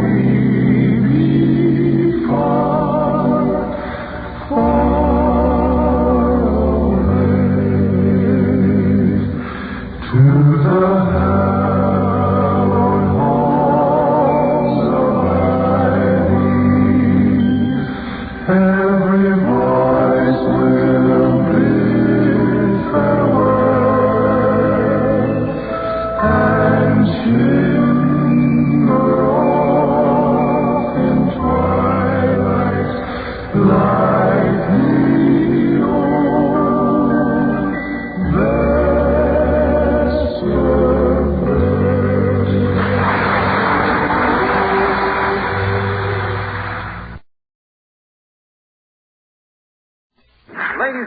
Stay tuned to the Fred Allen Show. If within the next 30 minutes you, any listener in the continental United States, answer a telephone call from any giveaway radio program, and because you are listening to this show, you miss an opportunity to win any gift then being offered, Fred Allen guarantees to make good by furnishing an equivalent gift or its value up to $5,000. National Surety Corporation guarantees that Fred Allen will perform his agreement up to a total of $50,000. Notice of any claim under these guarantees must be mailed to Mr. Fred Allen by registered mail, care of the National Broadcasting Company, Radio City, New York, and postmarked not later than midnight, October 25th, 1948. Relax. Enjoy the Fred Allen Show.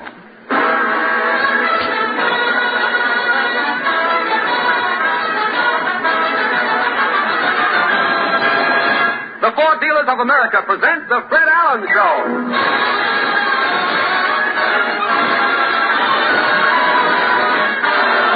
The The Fred Allen Show with Fred's guests, Mr. Dale Carnegie, Portland Hoffa, Minerva Pius, Peter Donald, Parker Fenley, the DeMarco Sisters, and Al Goodman and his orchestra. And this is Kenny Delmar with big news from Washington, D.C., where they've just crowned some new champions in the National Truck Rodeo, sponsored by the American Trucking Association. The winner this year, Grayson Thomas, crack driver for Associated Transport Incorporated of Burlington, North Carolina. He holds the title sought after by truck drivers everywhere. How did he do it? You guessed it, with the 145 horsepower Ford Big Job. Get the facts on this bonus-built champion and over 139 other Ford truck models. See your Ford dealer.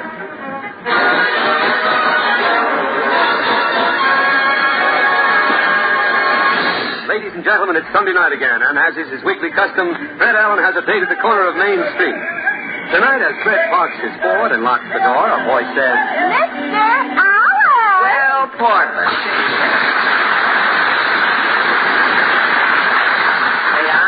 I'm a little late, Portland. Have you been waiting long? No, I've been looking in this drugstore window. It's funny. What's funny? There's some dust in the window, and it isn't doing anything. Probably just a lazy package. You know, you find that. Look, the window is full of soap there. They're having a sale on Lifebuoy. Say, what's that slogan? Avoid B.O. Avoid B.O. Yo-ho-ho. Portland. Portland, did you hear that? I didn't hear anything. How do you like that? Jack Benny with his echo. Now I'm starting to hear the thing. Why does Jack hear an echo on his program every Sunday? Well, you know Benny, when he gives anything away, even in conversation, he wants it back. Oh, you always say Jack is cheap. Benny is tighter than the skin on a boil, Portland. He won't even buy a television set. Doesn't Jack see any television shows? Well, he makes his own television shows. Then he turns on his radio and has Rochester run in and make faces. His television. That reminds me. This is National Cranberry Week. Jack Benny reminds you of Cranberry Week? There's no hair on a cranberry either.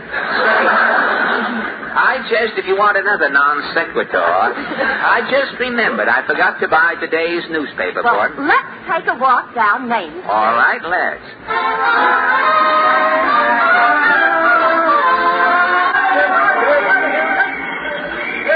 What does the paper say? Say, look at this. The government is going to spend $60 million to keep up the price of peanuts. What can they do down in Washington to use up $60 million worth of peanuts? If the Republicans win the election, there'll be an elephant in the White House.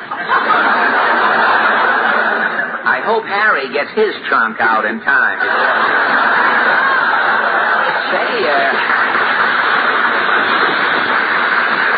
Say, here's an item, Portland. Look, representatives of radio industry appear before Federal Communications Commission to protest removal of giveaway radio programs from the network. How do you think people feel about stopping the giveaway program? Well, let's ask some people now as we're walking along Main Street. Say, this man coming along here with the liverwurst hanging out of his briefcase. Pardon me, sir. I am Sergei Stroganov, head of the Audubon Society in the Soviet Union. I am in America studying bird life. Oh, you know birds? All there is to know about birds I am knowing. Oh, really? For 2 years, I am living in a nest. Oh, you lived in a nest? All kinds of birds are my friends. The sparrow, bobolink, chickadee. Swan? No swan. No swan? In Russia, nobody is using soap. Oh, no soap, you say? In Russia, you are finding no white Russians. Oh, well, I didn't understand. Tell me, Sergei, what is the difference between bird life in Russia and in America? In America, in cages, you have 2 million canaries. Yes? In Russia, in one cage, we have 180 million pheasants. Pheasants? Pheasants. Oh. The H is silent as in bird. H in bird? Albatross. Oh. I am too fast for you. Oh, now look, Sergei. You bore me. Sergei, tell me, what is your biggest bird? The biggest bird in Russia is the bird we are giving the UN. Well, look, Sergei, about these giveaway programs. The biggest giveaway in the world is Land Lease. No, wait a minute. Look, I mean radio programs. In Russia, we are having all kinds of programs. Really? What programs? People are comrades. Really? Break the Yanks. Break the Yanks. Worker take all. Worker take all. Honeymoon in Minsk. Yes. Mary Margaret Kropotkin. What about Mr. and Mrs. Hush? In Russia, nobody is daring to open his mouth. You mean? Everybody is Mr. and Mrs. Hush. But Mr. Stroganoff. You bore me. Long live Akim Tamirov. Oh, he'll never have.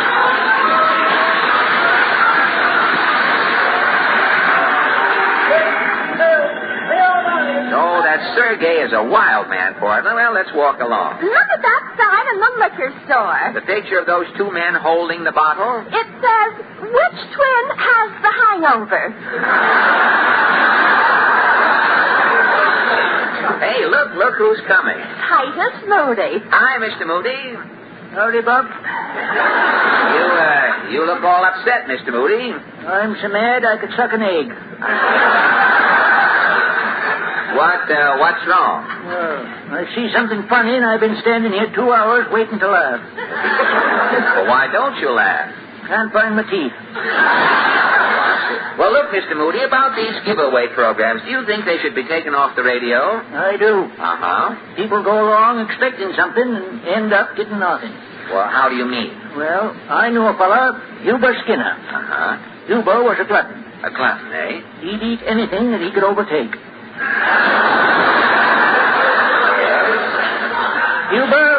Huber could never get calves' brains the way he liked them. No.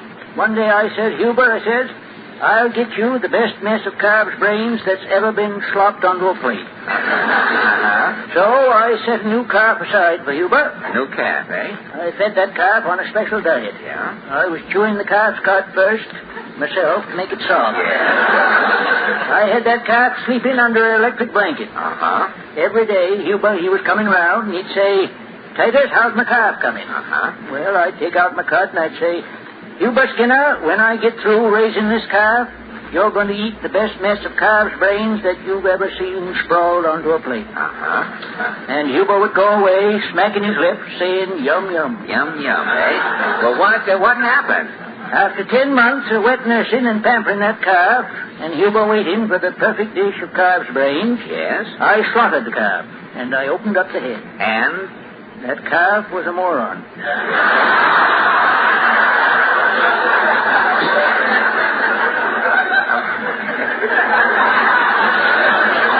A moron? That calf didn't have no brains. Well, you think the people who expect to win things on giveaway shows? They're like Hubert T. Skinner. How? Why, they ain't got no brains either. Well, tell me, why are you so bitter about giveaway programs, Titus? Well, sir, a friend of mine, he won a giant jackpot. Yes? The shock was too much.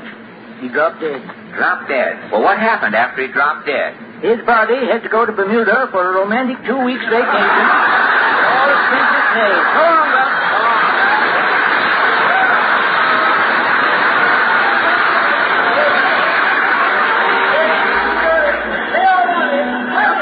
Portland, let's go. Doesn't this woman with the seersucker shawl look familiar? She certainly does. Good evening, Mrs. Nussbaum. So who is hailing me? Oh, it is you, busybody. Uh-huh. Mrs. Nussbaum, I hate to say this, but you look old tonight. Well, all day I'm at the antique show. Being at the antique show makes you look old? Everything else is old. Uh-huh. Why should I be an exception? Oh, I see what you... Well, tell me, did you see any high boys at the antique show? Oh, no, boys. Children positively dare not admit it. Oh, I see. Tell me, what did you see? Tables from Chippendale. Chippendale? Formerly with Bloomingdale. And I'm seeing a coffee table. Duncan Fife? Chase and Sanborn. What else did you see at the antique show? George Washington's toothbrush. Oh, he wore false teeth. Oh, I know. You do? How? At the 175th Street, I'm seeing George Washington's bridge. Oh,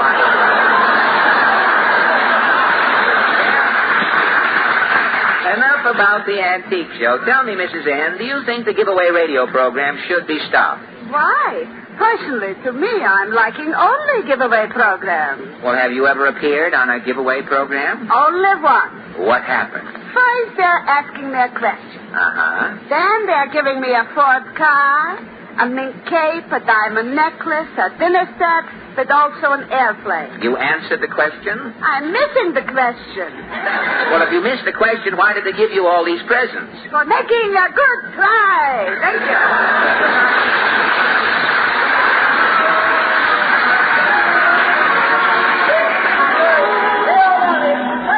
Well, let's get along, Portland. You haven't found out much about giveaway programs, have you? No, I haven't. Well, let's try one more passerby. This man using the canoe paddle for a cane. Pardon me, sir. Rejoice, brother. My name is Humphrey Titter. Humphrey Titter? I'm the joy boy. The world is in the dumps. Rejoice, brother. Let a smile be your umbrella. Have you ever tried letting a smile be your umbrella? Yes. What happened? I got a mouthful of rainwater. Say, I know you, Titter. You're the fellow you write unusual greeting cards and jingle. Everybody writes get well cards to people who are sick. I write get sick cards to people who are well. Get sick cards? Old friend, you're looking mighty well. You're working like a beaver. I hope you'll soon be sick in bed with a breakdown or a fever. Very good. Very good. Rejoice, brother. Get me some joy. I'll spread it every time. Well, look, Mr. Titter, what about the giveaway programs in radio? I'll write a jingle. Now, take this down. Oh, really? What's the title? Revenge. Revenge. Years ago, radio appealed to many folks. It gave them entertainment, drama, songs, and jokes. Now it isn't so in radio, for radio today isn't giving entertainment, it's giving things away. Nylons, luggage, Frigidaires, coasters, suits, and blouses, watches, slips, and coffee pots, completely furnished houses. The more radio keeps giving, the more people want to get. I'll finish radio's giveaways. I'm giving away my set. Well, so long, Mr. Titter. Rejoice, brother.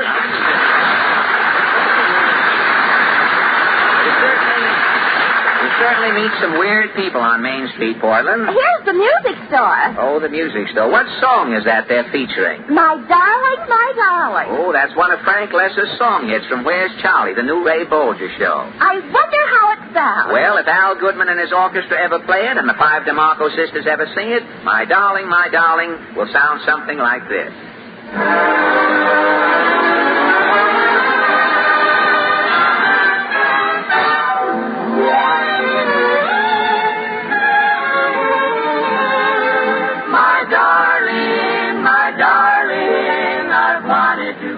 My darling, for many and many a day.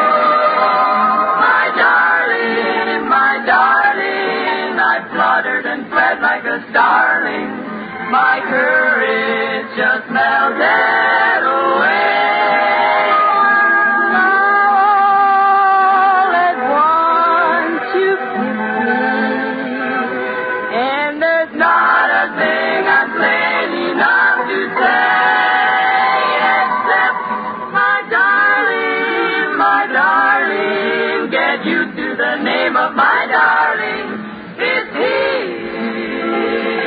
to stay.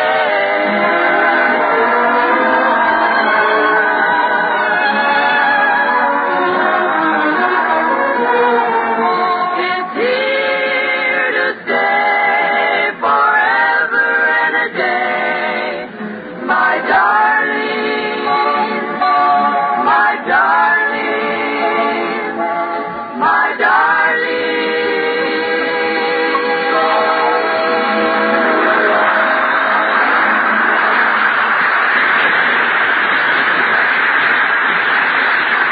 Well, let's go, Portland. Say, this fellow with the camera. Hey, buddy.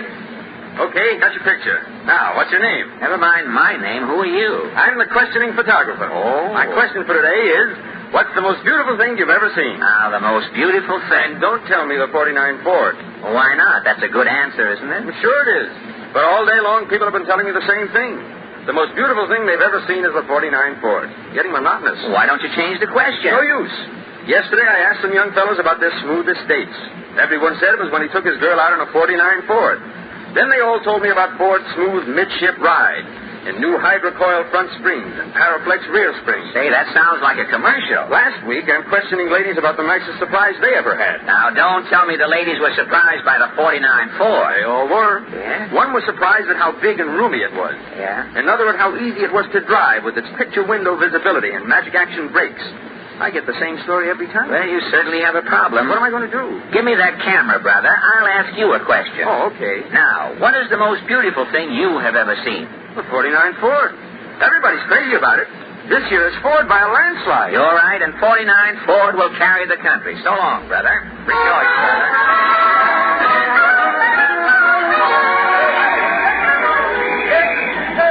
Portland, Main Street is sure crowded tonight. Maybe we should go to a movie. No, I don't think so. I'm too tired. I haven't slept for the last 6 nights. 6 nights? If I don't get to sleep pretty soon, I'm going to buy some records, change my name to Jack Eigen, and become a disc jockey. Why stay up all night for nothing? Well, why can't you sleep? Well, I worry all the time. You worry? Hey, I wonder if a psychiatrist can help me. Well, Mama says a man who goes to a psychiatrist should have his head examined. Say, there's a psychiatrist sign on this building, Portland. Look, Dr. Holstein. I'll see if he's in. Shall I wait? Yes, I'll be right out.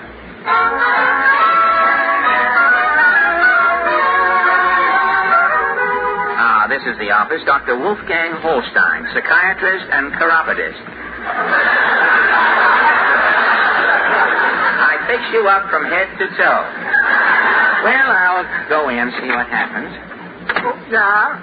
Pardon me, sir. Are you... Yeah, I am Dr. Wolfgang Holstein. You want an analysis or your bunions removed? Doctor, I have insomnia. Oh, that is simple to cure. How can I cure my insomnia? Go to sleep. But I can't sleep. I haven't slept a wink in 6 nights. You know, I once had a patient who could not sleep. No? For 1 whole year, 8 hours a day, I had him laying on my couch. And? He still could not sleep. You couldn't cure him? Finally, it is coming to me. Why couldn't he sleep? After laying 8 hours a day on the couch, he wasn't tired. Well, doctor, I can't sleep because I worry. I worry all day long. When do you worry? Well, I start before breakfast. You know, I once had a patient who worried about breakfast. During the night, he would dream he was eating shredded wheat. Yes? When he'd wake up, the mattress would be half gone.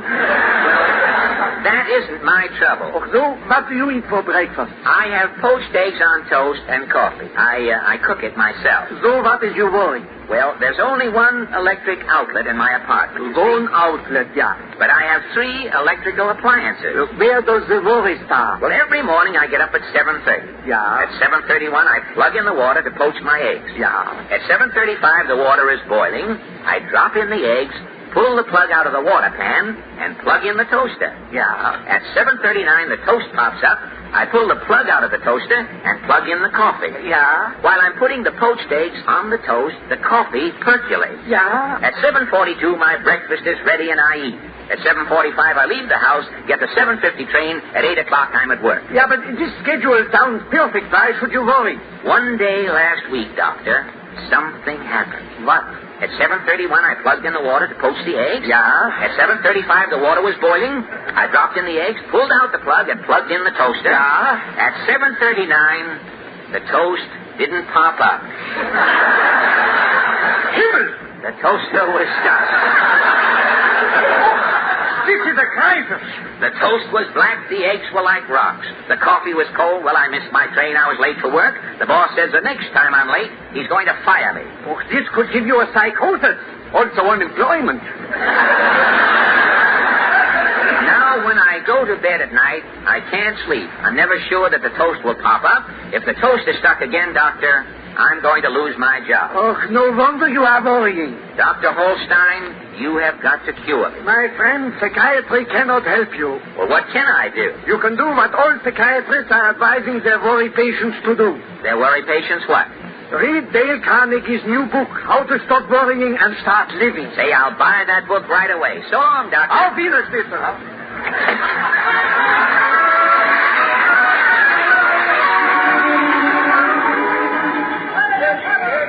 Well, come on, Portland. I have to stop at the bookstore. Did the psychiatrist cure you? No, but he told me about a book that will certainly cure me. A book? It's How to Stop Worrying and Start Living. It's by Dale Carnegie.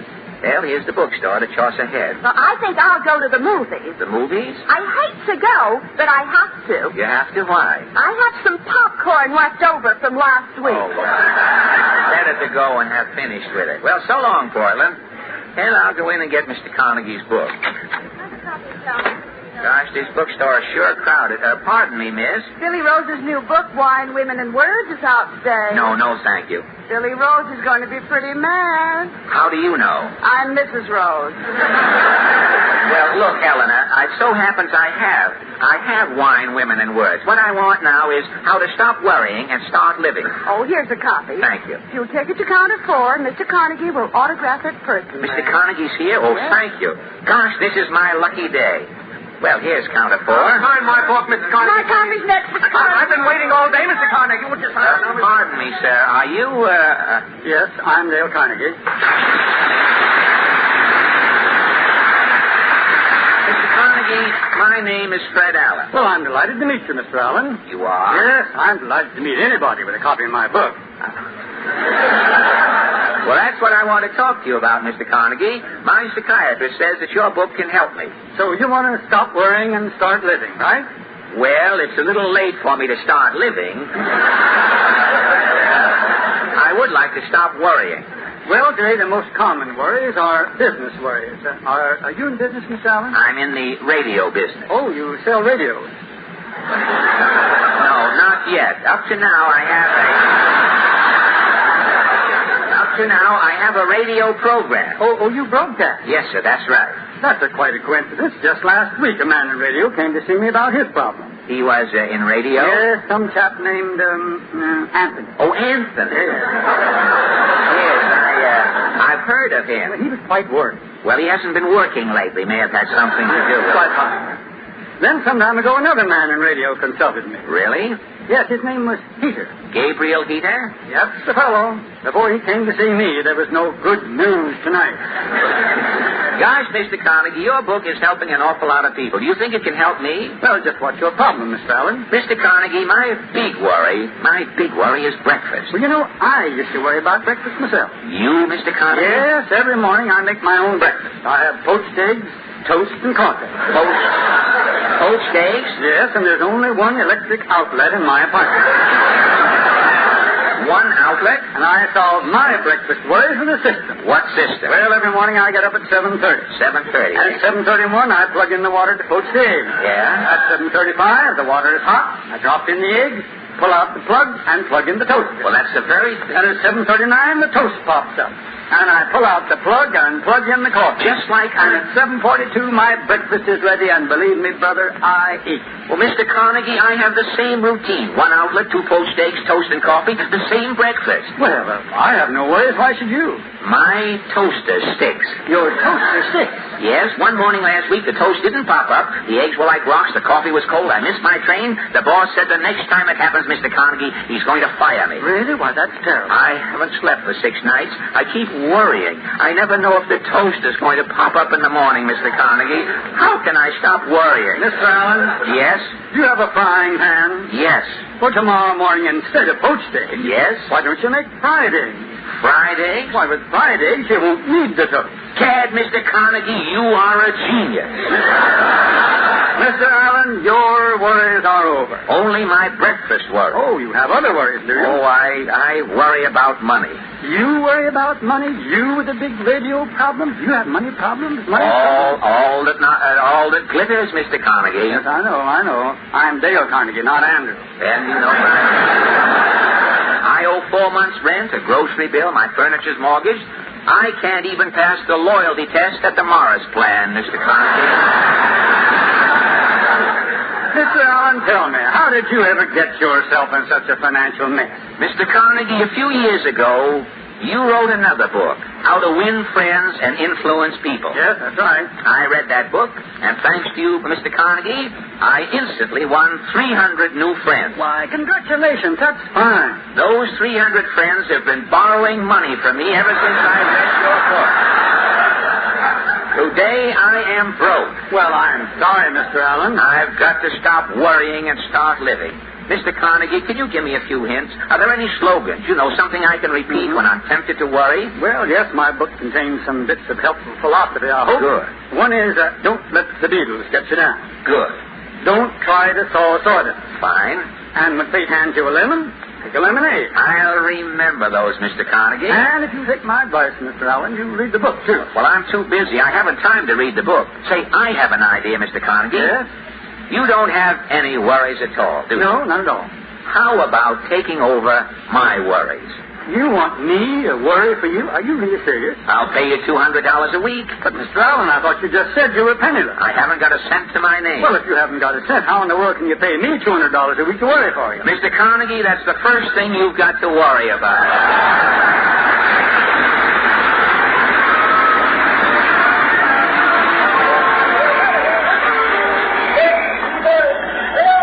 Dad, I'm a new man. No worries.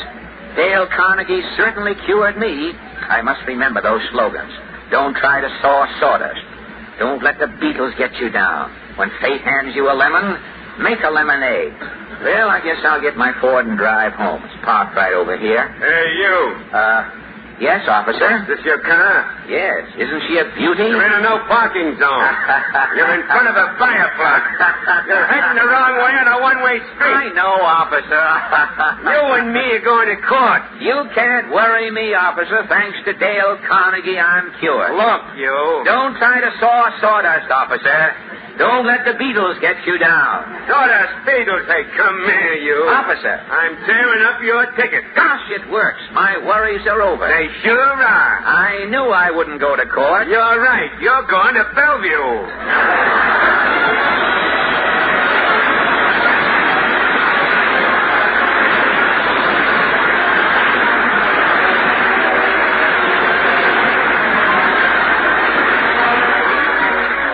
Before we close up shop for our Ford dealers, here's a quick reminder to all Ford owners.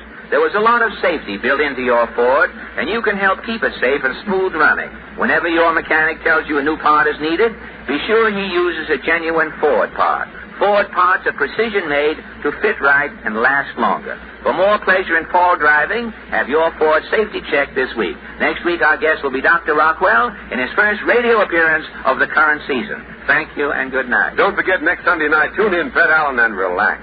The Fred Allen Guarantee and National Surety Corporation bond will be in effect for Fred Allen's program next Sunday night.